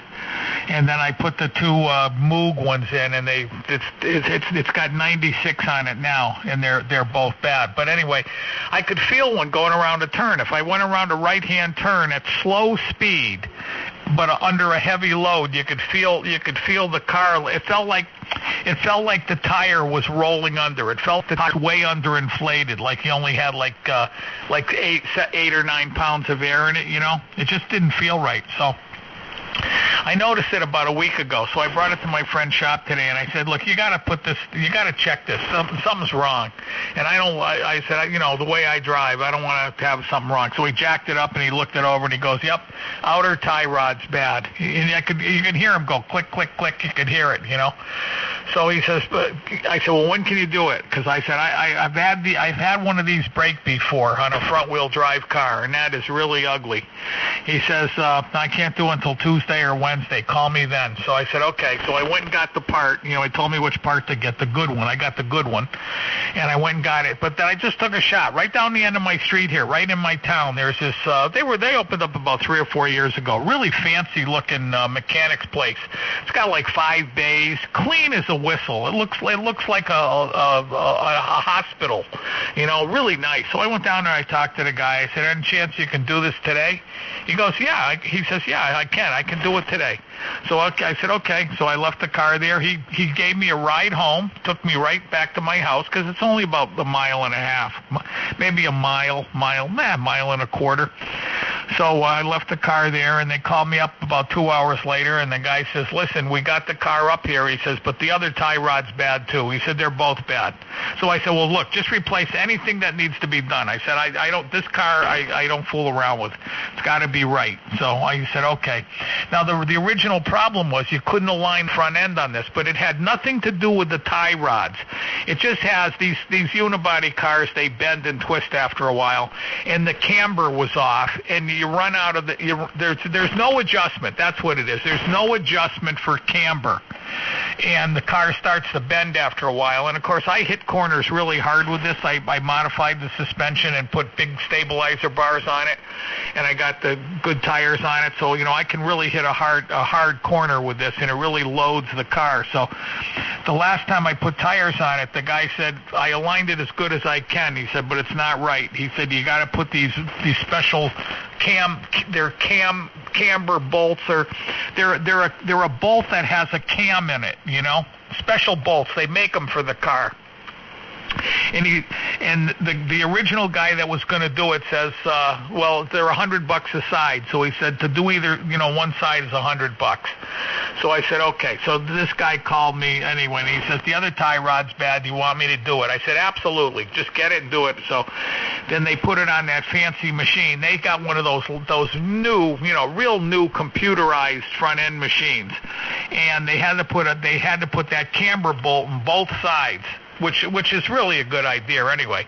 And I said, well, why? I said, one side was bad and the other side wasn't. He goes, right. He said, but the problem is, once you put it in one side and you crank it over to where you need it, it pushes the other side the other way. So he said, he said, you don't always have to do it, but he said, in this case, we had to.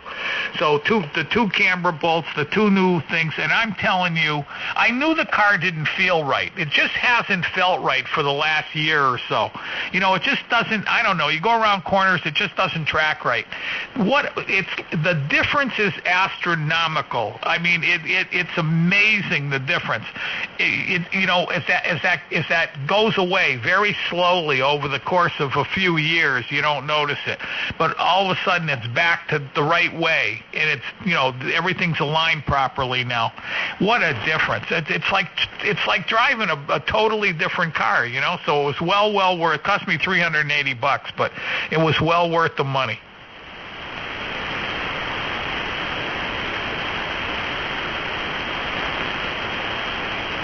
WG2E is back. And he also aligned the back. There's some alignment on the back end of that car that had to be done too. He said once you align the front, you got to align the back. So they did both, and boy, it's like a totally new car. I'm really impressed.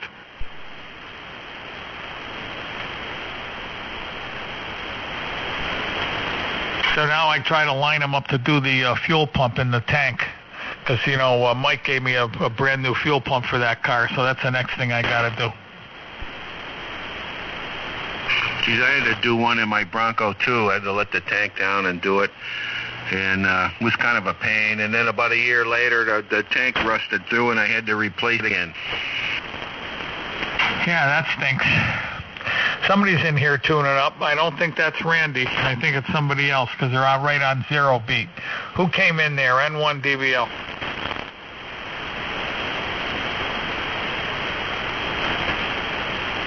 Where is the head toad? Is he working overtime today? I don't know what the hell's wrong with him. He's crazy.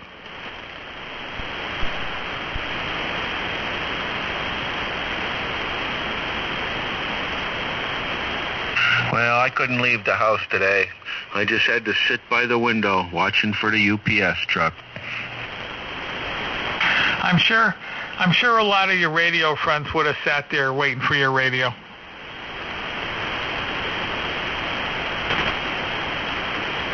Well, one of my old steel worker buddies stopped up today, so we had a few beers and a snack, and I had the outside camera on the computer, so I could see when the truck pulled up. Isn't it nice to have that radio back? I badmouth those radios all the time, but when they're working right, they're sure beautiful. Well, it's just so much nicer to listen to than the other one. The quality audio is way better, and it's doesn't hurt my sensitive ears. Yeah, right. No, that radio's good. The thing is, it's like you and John. You went up 4 grades of radio. If you're from a 746 to that radio there, it's like going up 4 grades. So you really see the big difference. But from the 7600 to the 7610, there's no difference in the audio quality. They're both very, very good. Well, as long as it stays this way. Yeah, well, who knows? The display. Well, if you believe what Randy said, were you listening to what Randy said about that other guy from ICOM? Even the new displays aren't right; they go bad too. Even the one they put in your radio is probably going to go bad. And now they're gonna get the new displays, the ones that allegedly won't go bad. And according to what Randy said, even if your radio has a failed display and it's after the warranty, they're still gonna warranty it.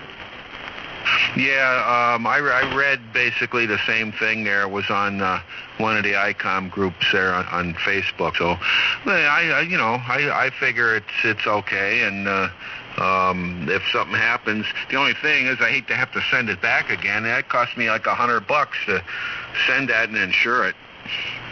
Yeah, I know. Well, hey, what can you do? Everybody took a chance. They bought those radios, and that time it didn't work out. It's like this one here. These here seem to have a very good reputation. I haven't heard of one of them quitting yet. Oh, and you know what else too is when it came back, it was packed even better than the original ICOM packing. It was a box in a box, supported by some of those styrofoam corners, and then the radio was in the inside box with a nice plastic cover over it, and over the radio, and then it was cardboard stuff that held it very tightly in there. Well, they had it all packed up with bubble wrap. I mean, really, really nice. So it actually came back better than it left. Well, that's good. Hopefully you won't have any more trouble with it. Like I said, I suppose I could have lived with the overload problem. I probably could have, but I just had so much trouble with 2 of those. That was really disappointing. 2 of them both went bad. Forget it. That was enough for me. Oh, we like you right now because you're Mr. Happy right now. Yeah, well, hey. Costs a few more bucks, but it's well worth it if it's going to keep on going. At least now I have a spare. I mean, if this radio crapped out and I had to send it back, at least I got Randy 7600. KT2SBK back. KT2D back. Where were you, Bob? I've been calling you for hours. No, you shouldn't have been. Well, let's see, I had to leave at about a little bit before 8:30. I was the second region rep going to Eastern area traffic net at 8:30, and had to send 3 and pick up 1, so it took me a little time. I was doing my public service due diligence. What's up? Is that CW? Yes. Oh wow! So you're keeping current. Yeah, I try to. As my daughter says, I'm honing my post-apocalyptic survival skills. The zombie apocalypse. Hey, as long as you got a good old 45, you can kill zombies. Yeah, it's one of the things I just forget all this zombie stuff. How it's I don't know. I just don't. Holy moly, I'm on the wrong antenna. Wait a second here. Okay, is this any better? Yeah, sounds better. Yeah, I guess it helps if you have the right antenna on. But, hey, that wasn't too bad, though. Yeah, well, the other antenna's got open wire line, doesn't it? It does indeed. Right into the shack? No. It goes into a 12-to-1 Ballon and then through a polyphaser, lightning thing. 12-to-1 Ballon, coax, polyphaser, and then into the shack, and then into a choke, and then into everything. It's amazing we can hear you. Yeah. I got to throw a few more, valves on that line.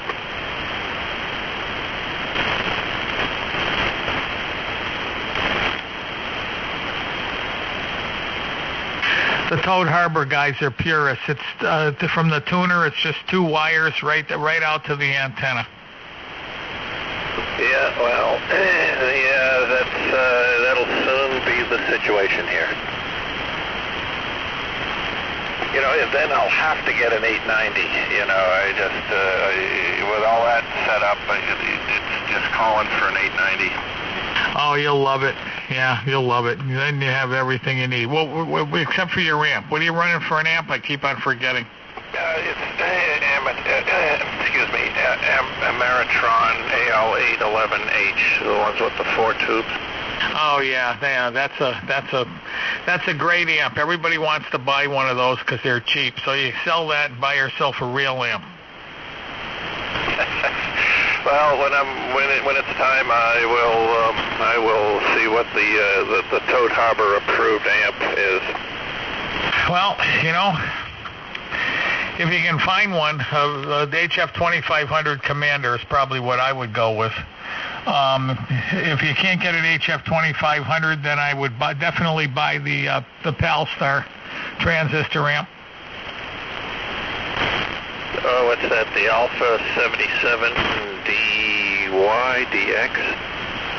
Oh, that thing Randy has? Yeah, if you can get one of those, that's even better. But they're really tough to find, and they usually want $6,000 to $8,000 for one of those.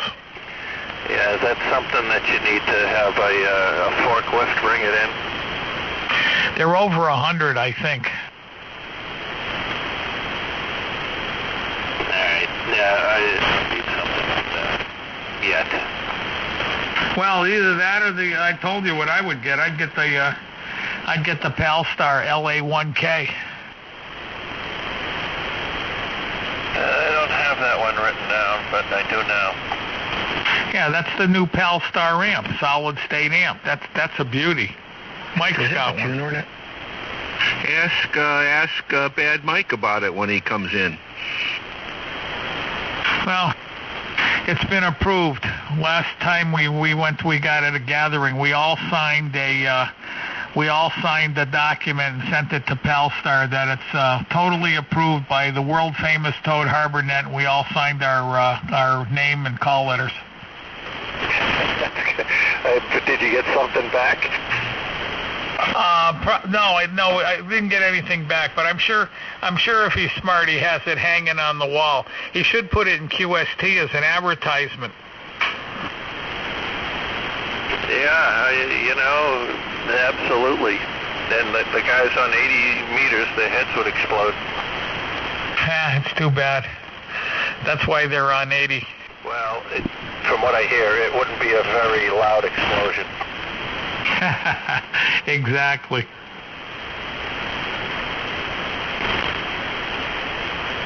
It would be what we call a squib, or a suppressed firearm. Hey, Ray. Yes. Does that Palstar, does it have a auto tuner on it, or is that separate? No. No tuning. I don't know why anybody'd buy an amp with a built-in tuner. Well, I don't know. I didn't know if it did or not. It does not.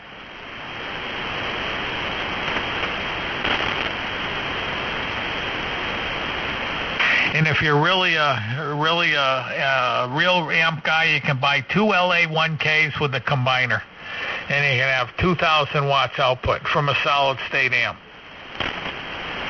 That'd be a sweet setup. Yeah, that would be pretty nice. And then if one amp craps, the other one keeps on running at 1,000. They protect themselves so much, I don't think they would.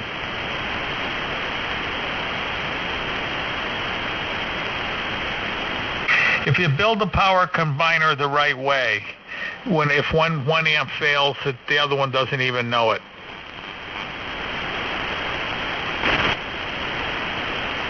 That'd be about probably about $10,000 worth of amplifier stuff, wouldn't it? Well, I don't know. Maybe if you got a real good deal on it, you could do it for $6.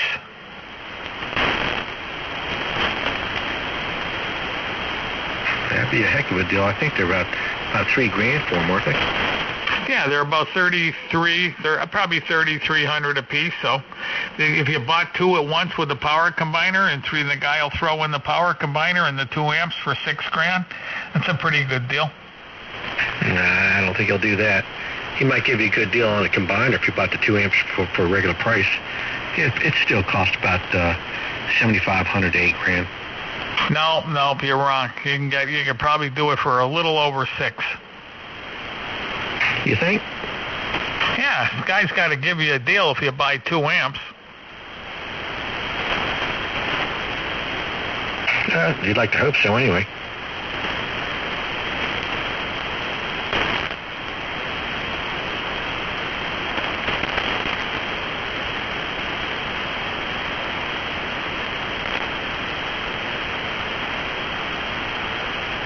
You'd have to have 2 separate circuits out there for that thing. Probably have to have two 20 amp circuits. No, 1,000 watts, no way. I've got a wall outlet here in my radio room.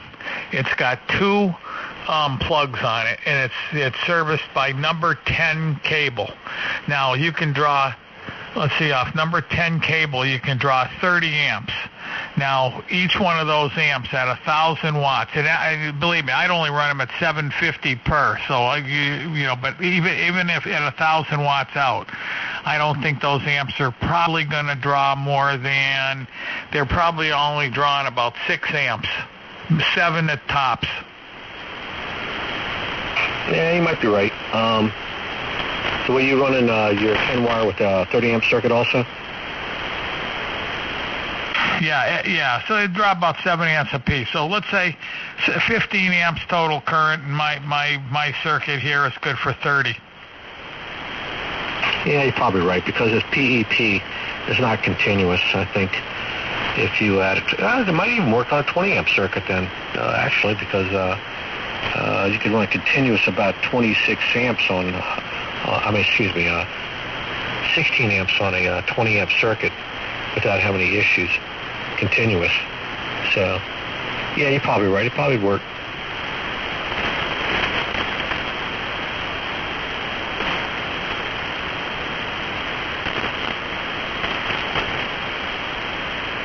But like the Commander I'm running, this thing here just loves. I'm running 40 watts of drive.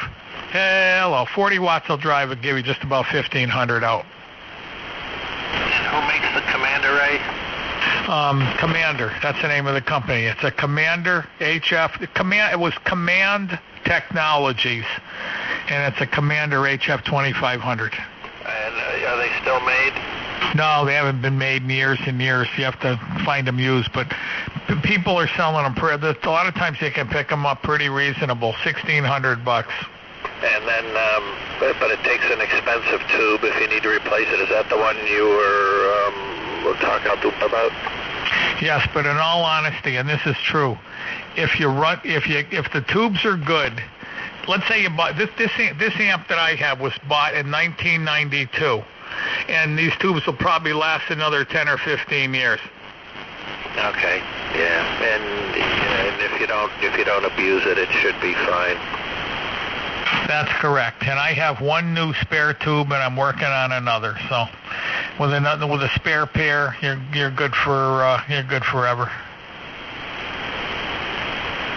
The nice thing about the Commander is you only need 30 or 40 watts to drive it. So the radio's not really, the radio's throttled way back, so the radio's going to be cleaner. Yeah, that's nice.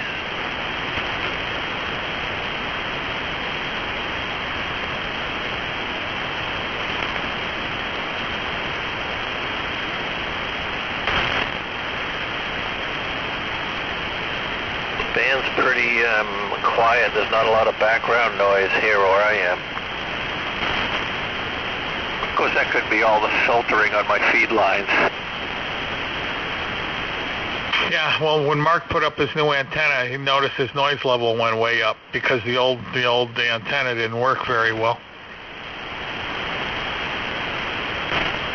Did Mark put up one of those receiving antennas?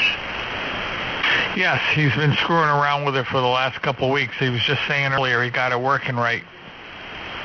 What did he make a beverage? Yeah, some type of a beverage. Mark, are you in here? Speak up. He's probably doing his furnace thing. SBK. Maybe the lightning finally got to him. Oh yeah, maybe he had to get off because of the lightning. That's right. N1 DVL. KT2D. Oh yeah, man, we'll get on into my own minute. Bob, you're pretty consistent here at 10 over 9. Carl, say something. Hello, this is WG2E. Oh, bad Bob. He's 30 over. That's all right. If I'm over 9, I'm happy with that, with my modest setup here. Boy, you got a lot to learn. Come summertime, we wouldn't even know you were in here. You know, I'm gonna make IMAX work. That's what I'm gonna modify one of those just to show you that it'll work.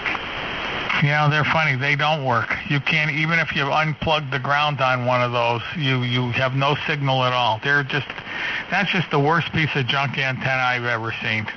I tried all kinds of CB antennas, and I started in CB many years ago, and I went through all of them. And I had some antennas up here that were really spectacular, and I mean spectacular.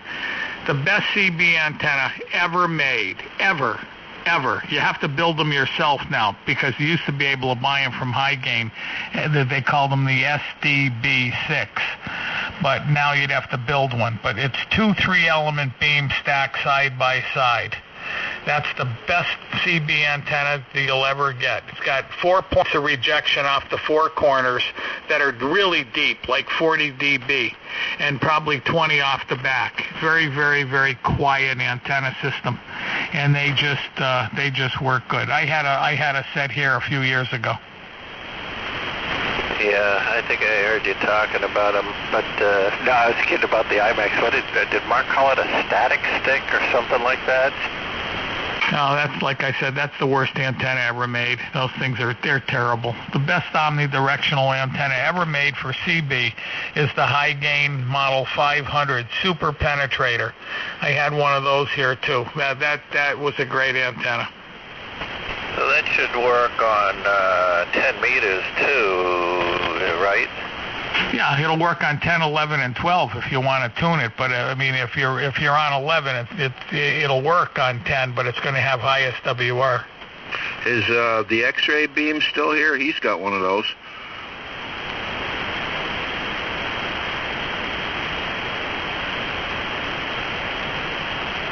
Tuned up for 10 meters. I think it's a 5/8 wave, isn't it? Yeah, they're a 5/8 wave, but I did that. I put my beam on. I made a 4-element beam, the top of the line 4-element, on a 3/4 of wavelength boom, and I had it vertically polarized, mounted on a fiberglass pole, and then the feed line was decoupled with chokes, and that thing worked spectacular. That was a great antenna. Then I put it horizontal, and I shortened it up for 10 meters, and then I had the shock of a lifetime. Everybody on 10 meters is running stupid CB antennas vertical.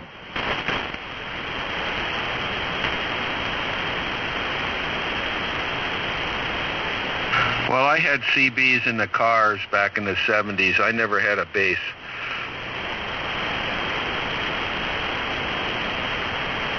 I talked to this one guy when I had the stack 3s up, and they weren't working right. They weren't tuned right. They had the wrong matches on them.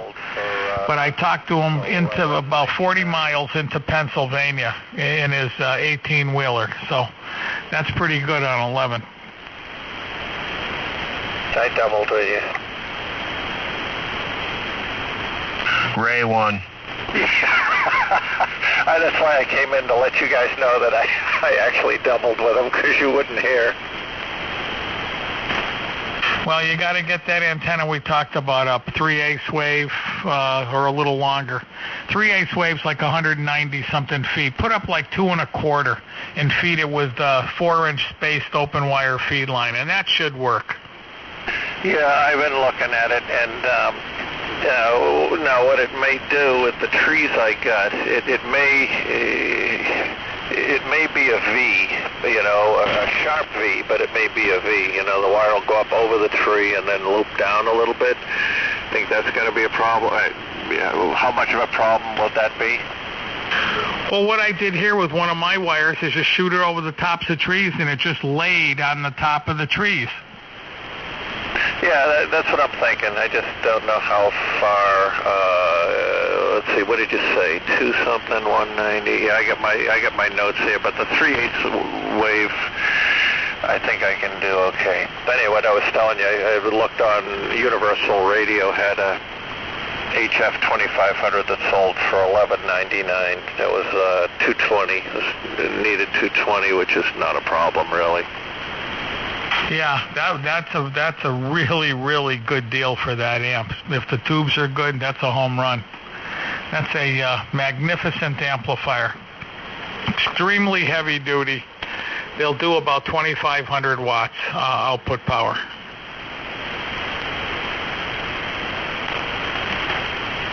Yeah, if I got one of those, I would definitely have to beef up the antennas and the feed lines and making sure all the connections are clean and good and proper.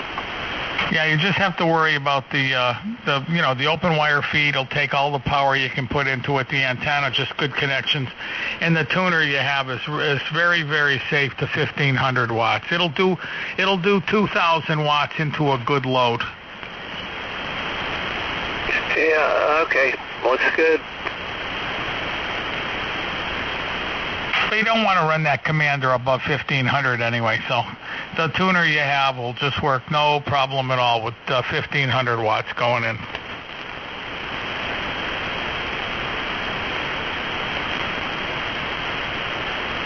It's still raining here. Well, I didn't think it was going to stop.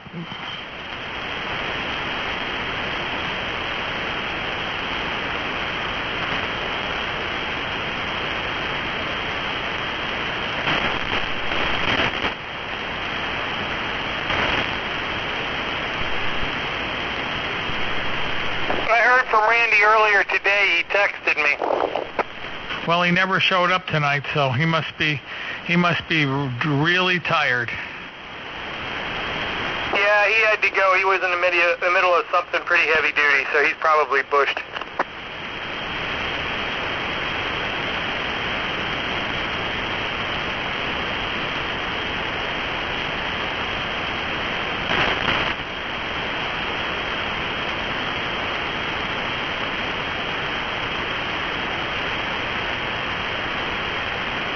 That guy that got his house burned down, he'll never know how lucky he really was. Yeah, imagine if he was married to that. Oh, my God. Well, remember John Wayne Bobbitt there? I'm surprised she didn't come back and do that to him. Yeah, they sounds like they were the old three-way and the girl seem like they were. That's a match made in heaven for those two. They seem like they fit each other perfect. Well, I'm even smart enough to know you don't send your girlfriend home in a cab. Not unless you're going to stake out your front yard the rest of the night with a shotgun. Oh, yeah. No, that's just, like Chris Rock says, the rules to make sure you don't get in trouble with the police. Rule number 3 is never get in a car with an angry woman. Oh, my God. That's for sure.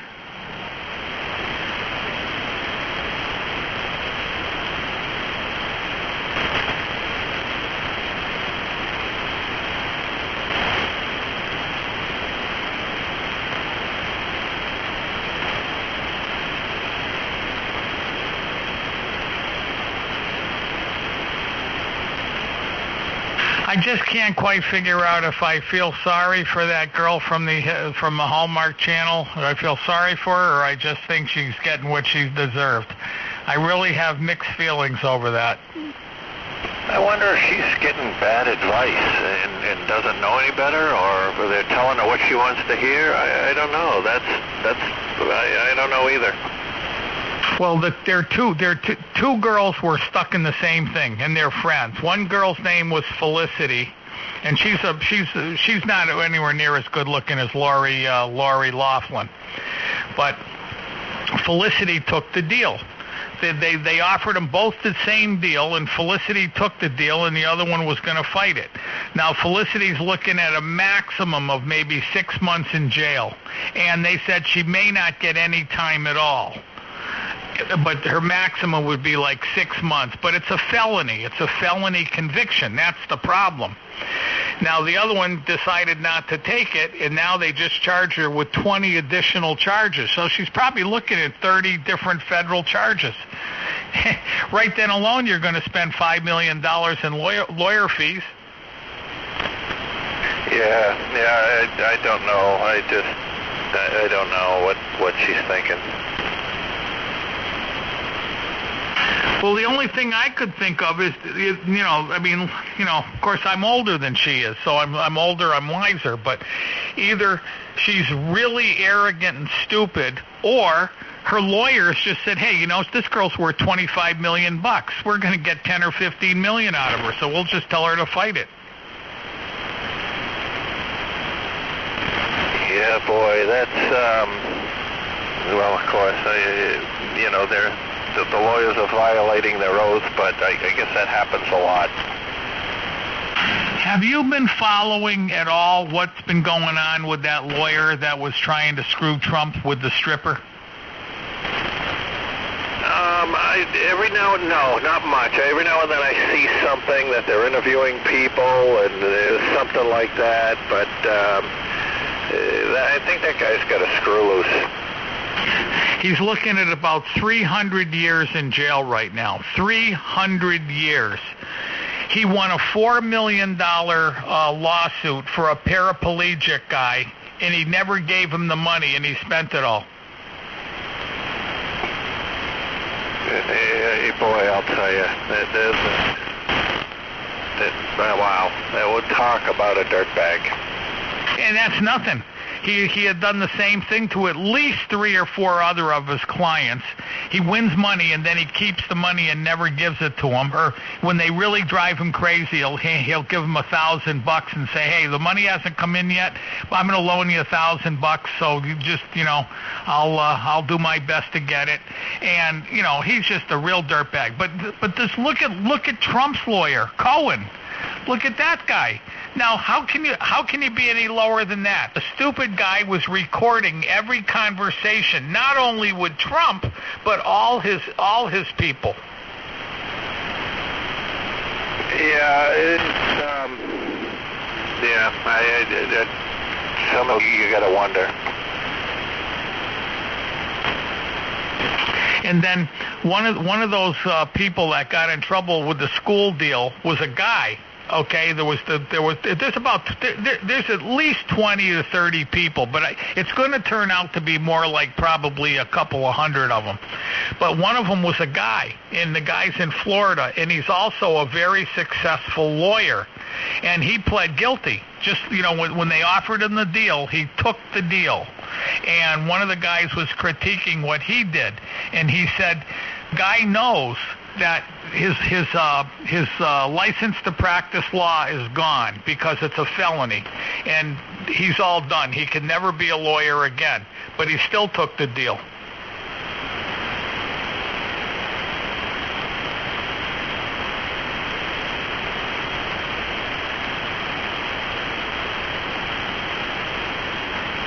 Ray, you got any rain up there yet? I don't know. I would say probably it was supposed to start raining. It's actually raining during the day here today. A fine mist was coming down. Then it dried up, and I don't know if it's raining or not.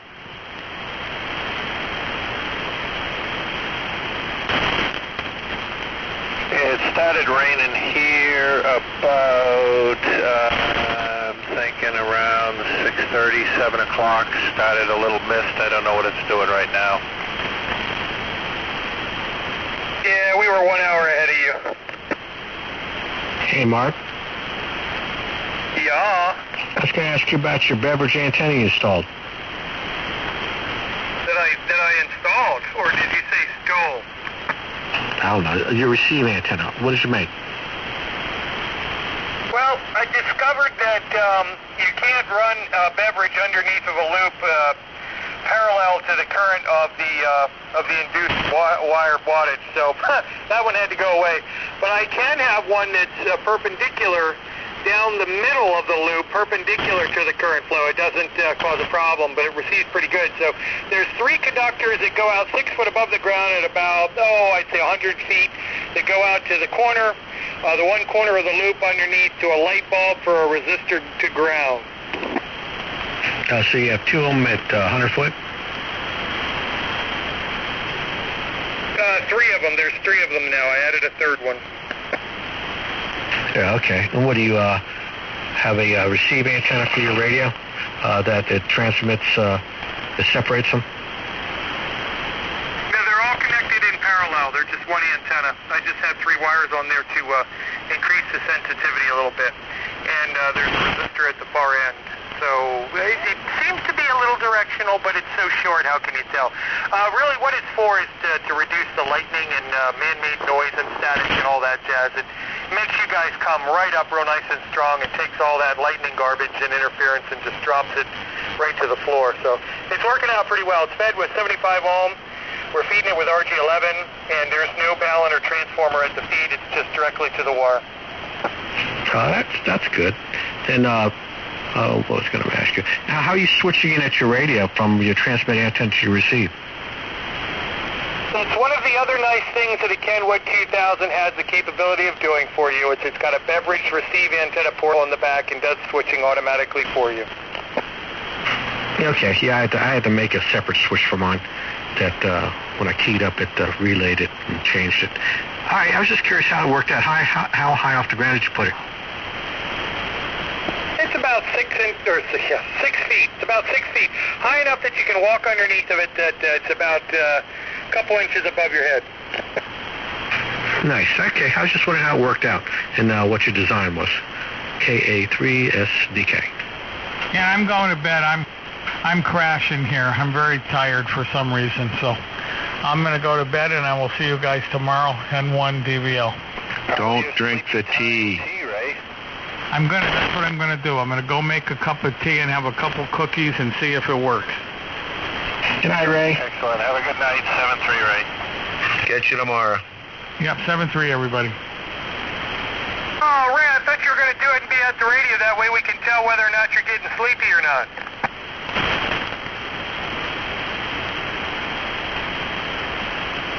What a party pooper. No, I'm going to bed. I get up so early in the morning. It's great. Good night. I'll catch you tomorrow. N1 DVL. Cheers. Hey, Mark, I would agree with you on the your description of the beverage receive.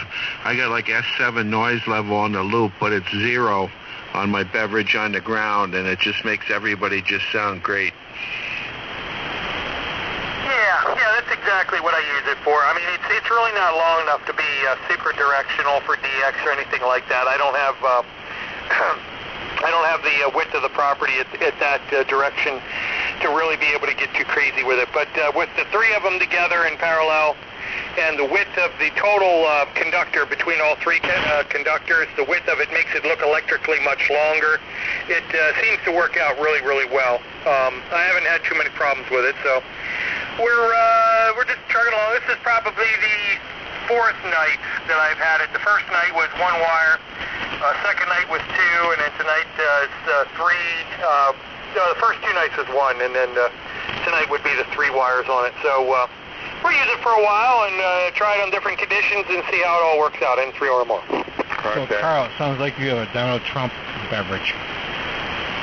A beverage on the ground. Hey, Carl. Yes. Is that the one that I think DX Engineering has one, a guy K9 something designed that reversible, the beverage on the ground and reversible beverage on the ground? Or is this a different one?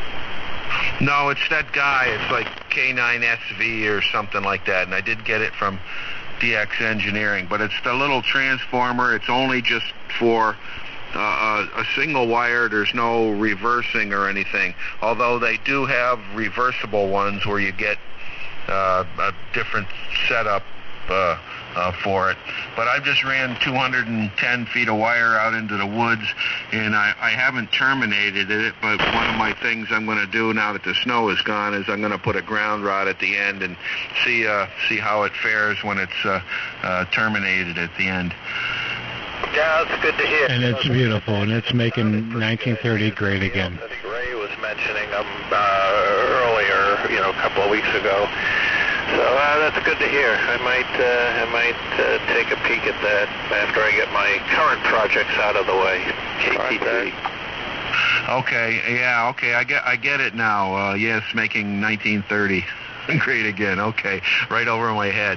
Well, Jeff, VE3WL is the one that mentioned it, that he has one, and it worked quite well, so I figured I'd try it. So for a spool of wire and the thing, and I don't know, I got maybe 20 or 30 feet of RG6 with, takes an F connector out at the little transformer, and the back of my radio takes a BNC connector. So I got the crimping tool and those nice Klein F and BNC connectors, so it worked really good. Yeah, that sounds exactly, because my FT1000MP has a BNC connector for the receive antennas. All right, yeah, sounds good. Thanks, Carl. Okay, well, I got the crimping tool, so if you ever get connectors, it's easy to do. And I had a bunch of that Quad Shield RG6 when I ran cable TV outlets here in my house. So that's the good stuff. Yeah, okay. I'll keep that in my thing. All right, well, I'm going to duck out of here, too. Got a couple of things to do upstairs, and I guess the radio has passed the test. It's run a couple hours here, so I guess I'm happy. So I'll say goodnight to everybody from WG2E. It almost sounds as good as the 746, Carl. It's close running. Oh, okay, yeah. I was worried. I worried it couldn't stand up to that. No, it's pretty close. The 746 sounds a little better, but this is doable. It'll work. Good. I'll be able to sleep tonight. Thanks. We'll see you later. WG2E. Take care. Good night. And to Echo Whiskey Mike. That's here too, guys. So have a good evening. This is KT2D, and I'll be listening for about a minute and then heading out. Evening. N1DBL, K1VOY. Ray's out. He's gone. Absent. He's gone well.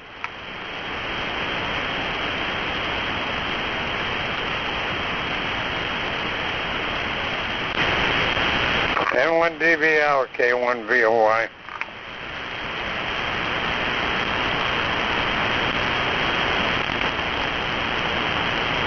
Negative contact, K1VOY. I'm clear.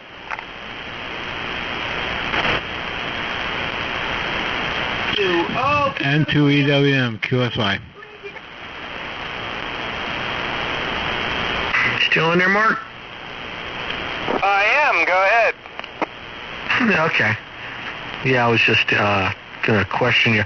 Did they tell you how high to put the antenna off the ground? Or I've actually heard of beverages actually being on the ground. Not saying that's the way to do it, but they call it a snake antenna. Yeah, if you do beverage on ground or a snake, 200 feet is your optimal length.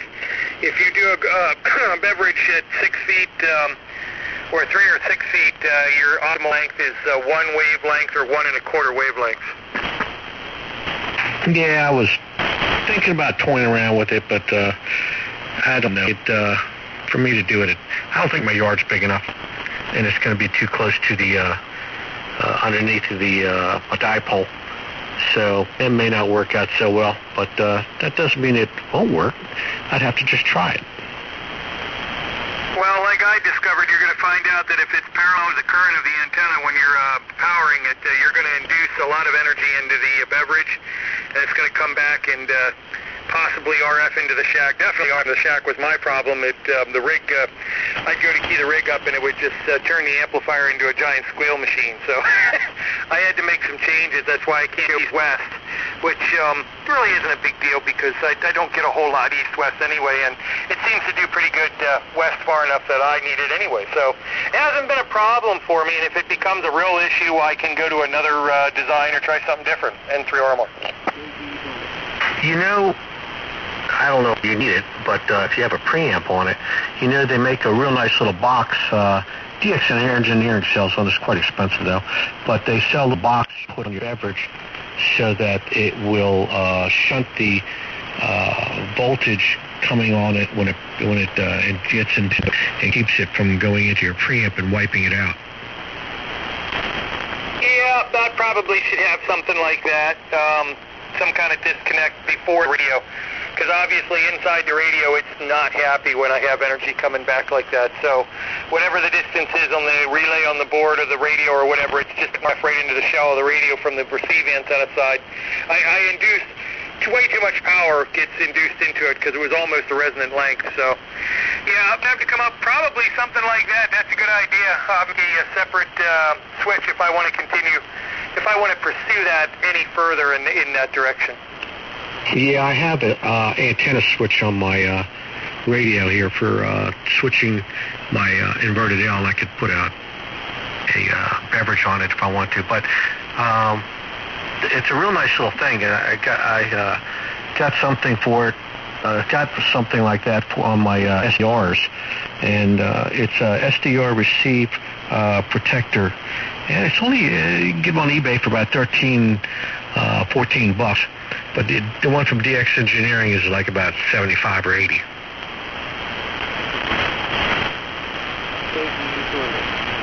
Yeah, is there somebody else in there?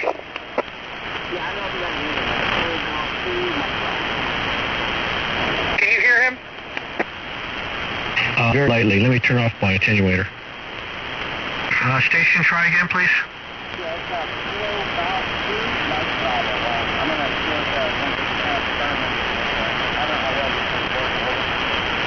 Try one more time. I'm trying a different antenna to try and hear you.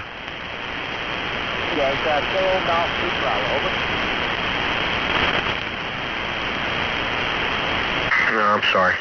I just can't pull you out. You're just too low of a signal for me to... I'm sorry.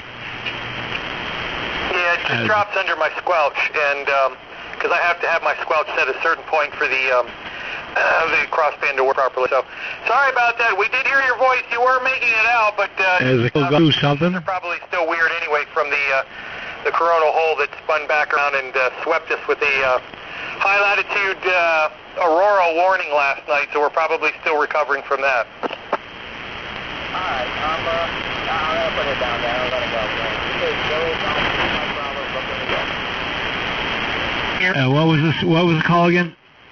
I thought Kilo Mike 2 Mike Bravo. I don't know. You doubled that with him. Oh, is that Chris in the Rainbow Bunker? The Kilo Golf, try it again.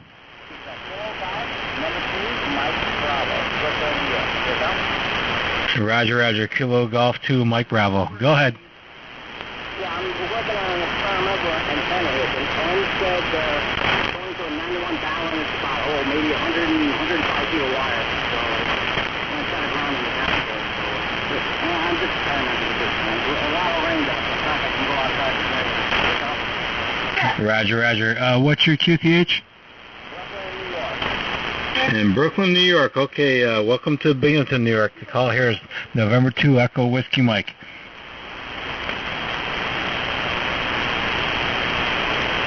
Okay, yeah, you're doing really well here. You know, 160 gets really noisy. I rarely go on 160 at all.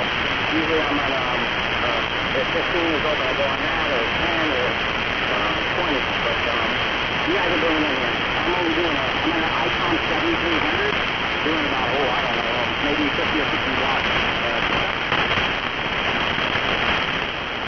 All right, what's the name on that end? My name is Richard. Richard is my name. Richard? Roger, Roger. Okay, Richard, no problem there. That's my middle name. That's a great name. So my name is Gary. So, okay, Richard, KG2MB down in Brooklyn, New York there. Well, you made the trip into Binghamton there, up into Binghamton there on the 7300. So it's working there. So, hey, keep doing the homework there and listening. You'll definitely get educated here. So glad I can pull you out there. So 73s and enjoy your Friday night and upcoming weekend there. KG2MB, N2 Echo Whiskey Mike. All right, thank you, Gary. Thanks a lot. So far it's working, but it needs a lot more work than this. 7-3, okay. Okay, 73s, Richard.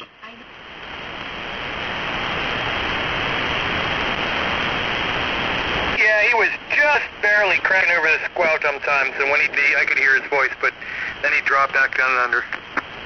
Yeah, he's right there in my noise level also. It would have been a tough conversation. You need more power. No, you don't need more power. You need a better antenna. No stainless steel. Yep, had to learn that lesson the hard way. I bet you did, Mark. Oh, I couldn't believe it. I just couldn't believe it. The difference was night and day. I mean, and to think that the dipole was made out of that same stainless steel wire, so I was running stainless on the loop, which was giving me 20 over to some of the guys sometimes. But the dipole, I thought that the loop with the stainless steel was night and day, and then I went to copper on the loop, and it's like, oh my God. Oh, indeed, for sure.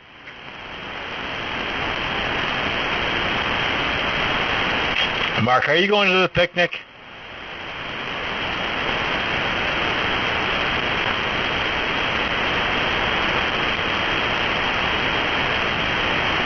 Yeah, now I can officially be a band boy.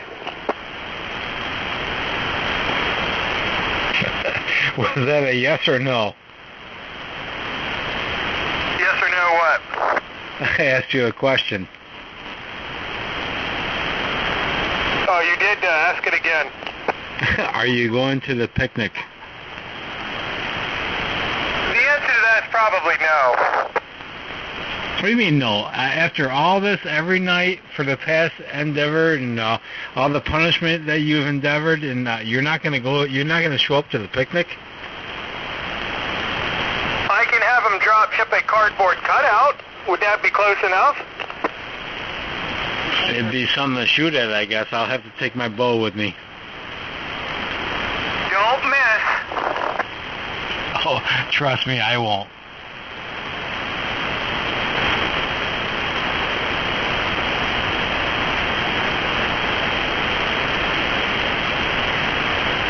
Am I going to have to call your house and talk to your wife? Oh, yeah, good luck with that. You talk to her, you're a psychopath. If it'll get you to the picnic, Mark, I guess it'll be worth the effort. She don't live with me no more.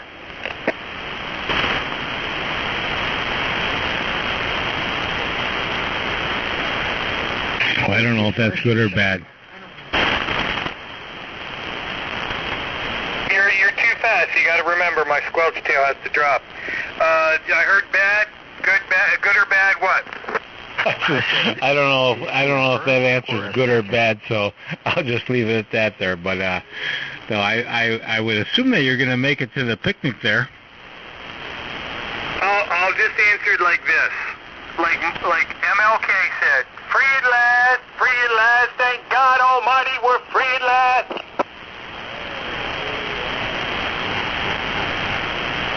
Ooh. Was she a first wife or a second wife? I'm going to guess first.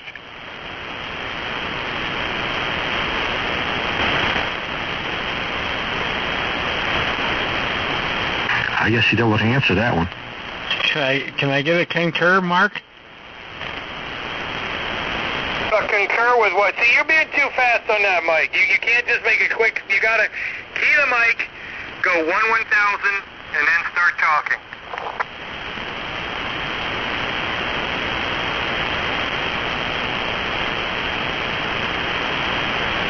Mark, I was asking, is it a first or a second wife?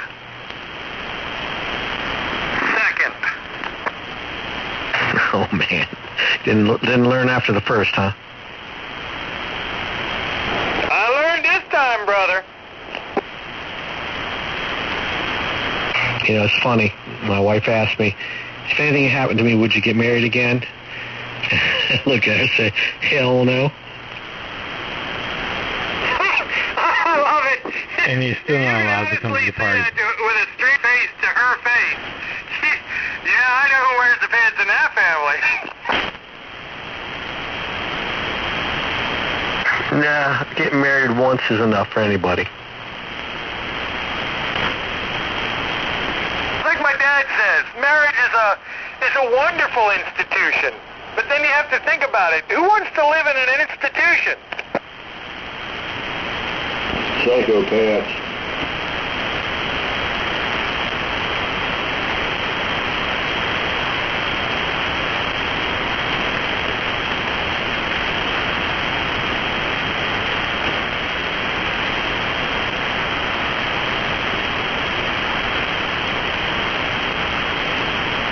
I heard somebody breaking in there. Try it again.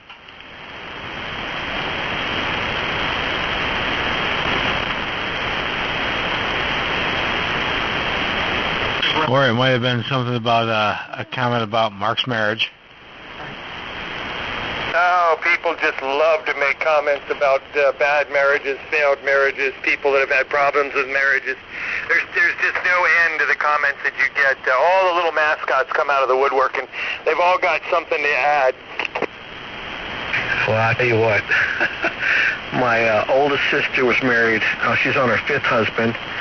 My second sister is on her third husband, and my little sister, she got married at the age of about 37, still with the same guy, but she saw everybody else and said, no, I will wait till I'm older.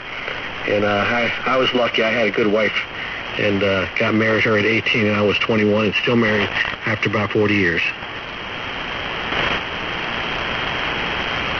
Hear, hear. Thanks.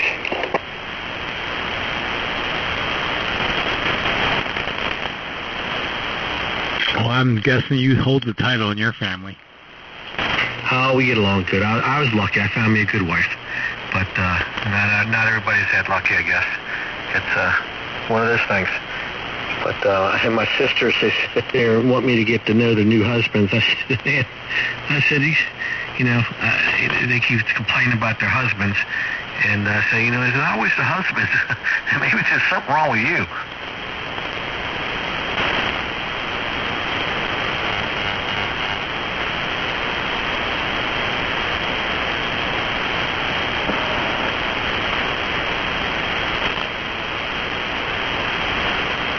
After 5, I would think. Yeah, well, she ended up, it was funny, the oldest one, like I said, she's on her fifth husband. He is about 20 years younger than her.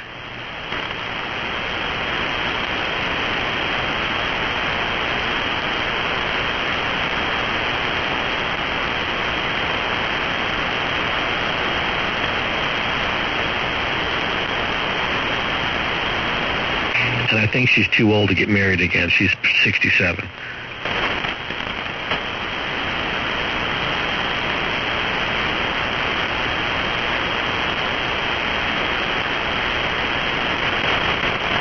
Never too old.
And 2 Echo Whiskey Mike, past the 40.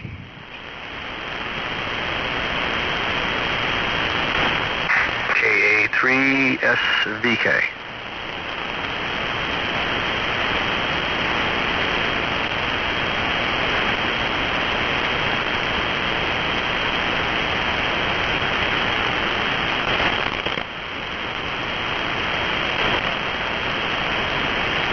It's a quiet night in here for a Friday.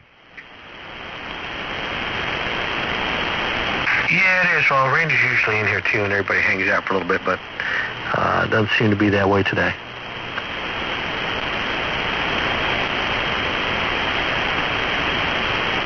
No, he must be busy up there with the neighbors.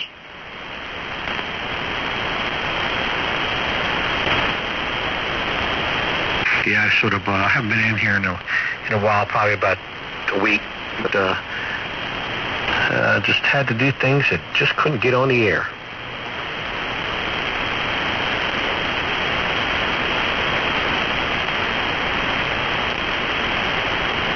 Here. What's your name? Chris, over here in Maryland. Okay, Chris. I think we've worked before. This is Gary in Binghamton. I probably have. I don't know. I don't. It's funny when you get into a net like this that everybody meets all the time. You stop logging. I know there's way too many people in here. It's like it's sometimes it gets too crazy, and you can't even get in here to say goodnight. So you just leave. Yeah, it gets pretty. It all depends on the discussion. Sometimes it's intense. Depends what they're talking about. But when talks about politics, I stay away from politics. I don't care which side you're on, but I try to stay away from it because it gets too intense, and I don't want to rally with it. Oh, indeed. I run up the band as well. Chris, where are you located? Are you down in PA? Nope. I'm in Damascus, Maryland. I don't know how well you know Maryland, but I'm about 25 miles north of Washington, D.C. in the state of Maryland. If you know Maryland, the most popular places that people know are Gettysburg, Germantown, and I live in Damascus, and even Rockville. I'm probably within 5 to 7 miles of any one of those places. That's right. All right. That's what rings a bell there, Damascus there. Because I always think Damascus up here in Binghamton. So, yeah, that's why. Yeah, we've definitely talked before. That Damascus there. And I'm sorry about that, Chris. I remember now. Just actually, it was a few weeks ago we talked, and we had the same discussion there. As because we have that Damascus, New York. So. I always think of that one there, but the three threw me off there. But oh yeah, so now I remember there. Nope, Maryland there. I just think of Maryland, Ocean City, Aztec Island, and blah blah blah. But, I try to stay on the fun side of Maryland there, so to speak, I guess. And to Echo Whiskey Mike. Yeah, I remember the conversation. Matter of fact, we were discussing that. I remember. Yeah, that was probably about a week and a half, 2 weeks ago. That sounds about right. And today it's been rainy and everything. Yesterday, I had something. Yesterday, I had to work on the radios, the antennas. I got my radio back from Yaesu. They went to repair my antenna tuner, and it didn't work right when I sent it out. I had to get it out before the warranty ran out on it.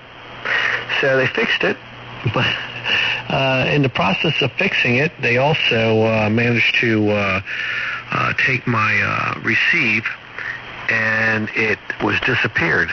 So unless I had the preamp 1 or 2 on, I couldn't receive anything. They wiped out the normal receive.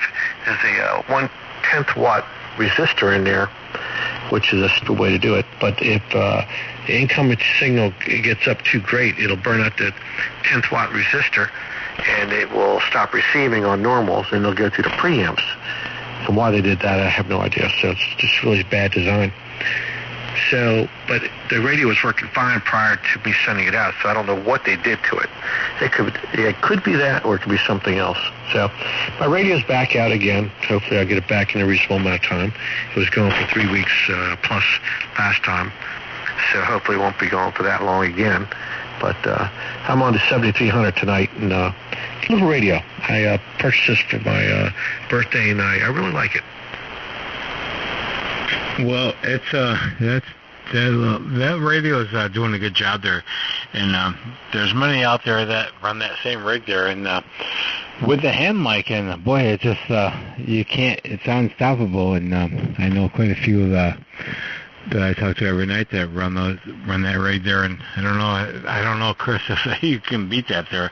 That's a good one there. What's the radio that you have in the shop right now? It's a FT991 Alpha, and good radio. But I would say the audio on this is better. I got the audio on the other one working very well, and it's good. But this one just has a little more richer mid-range that I think they get it spot on. And I did every adjustment I could on the radio, and it just couldn't get the mids as crisp as this one. It sounds good. I'm real happy with it, but it just doesn't sound as crisp as this one in the mids. Are you running the hand mic? No. I'm running a MXL, almost 3 letters and a 1 microphone, and I'm running a PreSonus 2 preamp on this one right now. The hand mic is really nice. But I don't like hand mics because I don't want to sit there and keep squeezing it. I got the foot switch with the amplifier, so the hand mic, it works absolutely great. They can barely tell the difference between this microphone and that one. But I just like the idea of having a boom mic where I don't have to. I just use my foot and transmit it.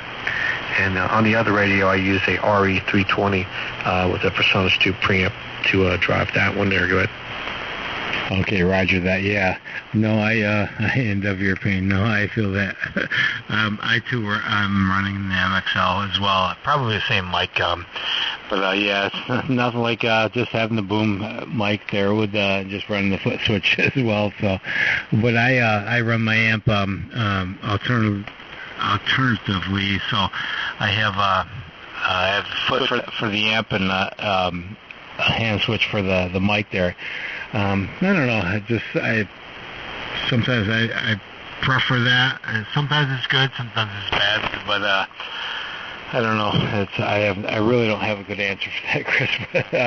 But yeah, we're running the same mic, I do believe. So yeah, the MXL, that's a great mic. I chose this one because these guys were talking about what a great mic it was. And I was in the pile of the PR781 and run that. And these are both pretty much the same dollar, so I chose this one to try it because I've had the Hi-O before on this rig and had the same outcomes. But no, I have very good luck with the MXL, so it's I'm assuming it's probably the same one there. And 2 Echo Whiskey mic. Oh yeah, it is. I believe it is the same mic. In fact, I just turned my attenuator off, and I had a little. Earlier I had to have my time wave on. It's a time wave ANC-4, and I had to have that on because I had a lot of noise, and it's all going now. So I turned that thing off, and I turned my attenuator back off. So now you give me about a plus 20. That's where your signal's at, or plus 10. Somewhere around there. But yeah, the MXL microphone it's a good microphone. I got a really good buy on it. Let me see, I got it used for $70, and it worked perfect. No problems. And so I got a really good deal on it. I think they're about $140, $150 new. And so I said, I'll pick it up, see if I like it. And the guy said it worked, and it did. So no problems. So I'm happy with it. Back to you. No, $70. That pisses me off, Chris. I think I bought this on Amazon for, I think it was $159 shipped, but no problem. But I got it, and I happen to have it. I got it mounted that. What the hell was that? we all got that cheap mic back in a year ago there. I can't remember the name. The Bowel Movement 8000. When it came with the mic, the shock mount, the cord, everything. It was like it was such a great deal, for 18 to 28 bucks. I think we all paid there. But I've got the MXL mounted in that shock mount, so it's working pretty good there. But no, yeah, I bought this one on Amazon for, it was $159, so it was just like $5 cheaper than the 781. But no problem there. I'm happy with it. But yeah, no, it's, if I would have found one for $70, sure I would have scruffed it right up to as well, Chris, for sure. But yeah, you got a super good deal on that. But yeah, great mic. They're a great mic, and I've had nothing but good luck with it and good reports. So K3SVK and 2 Echo is the mic in the group. Back over to you, Chris. K3SVK. Well, I just happened to find the right buy, and so I went for it and it worked out fine. The RA320, I got that thing used also. That's about a $260 microphone. I lucked out. I got it for, I think it was just under $100. And I went and found shock mounts for the RA320 and this the MXL microphone. I found those for $9, and they really work well. They really design, and it wasn't made for the MXL microphone, but I found the dimensions of the microphone, and I started shopping for the boom mic. I'm sorry, not the boom mic, the shock mount, and not as in what it fit, is what the diameter of the hole was that it could accommodate. And that's how I ended up finding out which one I wanted to get. And I thought that was interesting, because the other mount that comes with it, it has those 2 studs that go on the side of it, and you have to be able to accommodate the boom mic has to fit. The microphone has to fit in the mount, even with those screws, and it actually a really nice stop, so it doesn't go back too far, and it really worked. It really worked out well, even though the stud mounts are there. So I just put the screws back in the microphone, took the old mount off, and shoved it in there, and it worked out great, no problems, and it holds it just fine, doesn't droop or do anything weird. There's a whopping $9 for the shock mount. What boom do you use? I use the Heil, what is it, the PT2 or something like that. I can't remember exactly without looking at it there, but that's what I run. No, I didn't go for that one. They're quite pricey. I found one on Amazon. I can't remember what the model number is. It's not like the cheap ones. It has round knuckles on the where all the pivots are, and it was able to carry a heavier microphone. So it's made for a heavier microphone, not like the cheap ones where they have droop. So I found it best one I could that have plenty of spring action. And I tell you, if your microphone isn't on this thing, if you accidentally let go of it, it'll come back and smack you in the head. It's got a lot of spring in it. I can see that, because I have it's funny, Chris. I've got an aftermarket one as well there. It's I don't know, I can't remember what brand it is there, but it's got a lot of springs on it. Actually, I had to take springs off it. It's got it's got 4 springs. It's quad, I guess you call it. But I had to take 2 springs off it there because it just had too much tension, and if I let go of the microphone, it would go right back up to the ceiling there. So, but I can, dodge the mic there, so to speak. It's coming at you. So, but the Heil, the PL2T. That's the one I run on the other my other ICOM there. So, but this one I'm running right now, there's that one with the minus the springs there, so it doesn't hit me in the head, so to speak. But good refrain of speech there, Chris. And 2 Echo Whiskey Mike with a K3SVK. K3SVK. It's the one I have is almost a clone of the Heil one. If you put them side by side, or you took the name Heil off of it, you probably couldn't even tell. Roger that. Well, that was nice. One thing nice about the Heil is it's got a pretty nice cord chase there where you can hide it in there.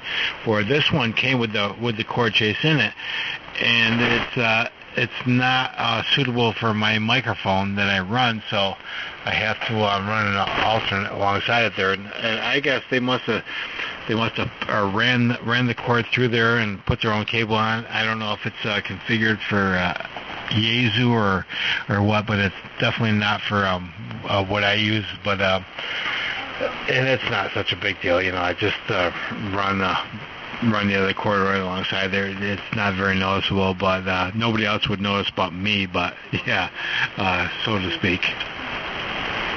Yeah, this one here has the hole that you could run it into the arm if you wanted to. I didn't feel like going through all that, so I just went ahead and put it on the outside, and they give you really nice, it's like Velcro, stretchy Velcro. It actually stretches, and it has tension on it, so you can make it tight, but it's like Velcro. Very nice stuff that they gave me for this thing, and it works out real good. So, you know, for the price I paid for it, I don't think it was about like $56, something like that. It was something so much. And it just like I said, if you put them next to the Heil, you would almost think they're the same ones. They were that close. Just really good parts on it. The parts weren't cheap like the other ones, some of the cheapy ones you see for like $10-20. Well constructed for the money, but then I didn't have to shell out the price for the Heil. I think the Heils are like about anywhere from $110 to $140. Yeah, sounds about right. I've had this one for I don't know. Oh God, probably 7-8 years. I can't remember when I bought it, but yeah, it's been kicking around. But that's. Would I buy another one? I don't know. Probably not. With all these aftermarket ones, and they do they perform the same project there, but probably in versus 30, $25-30 versus 120. Probably gonna go with the aftermarket one, but yeah, just zip tie the cable along. I don't know. There's a name on this one. I can't remember. I can't see the name on it, but it's a great stand, but like I say, it's one that's got the springs on it. I'm sure you've seen it. Maybe we're hitting the head or something there, Chris. But yeah, I think.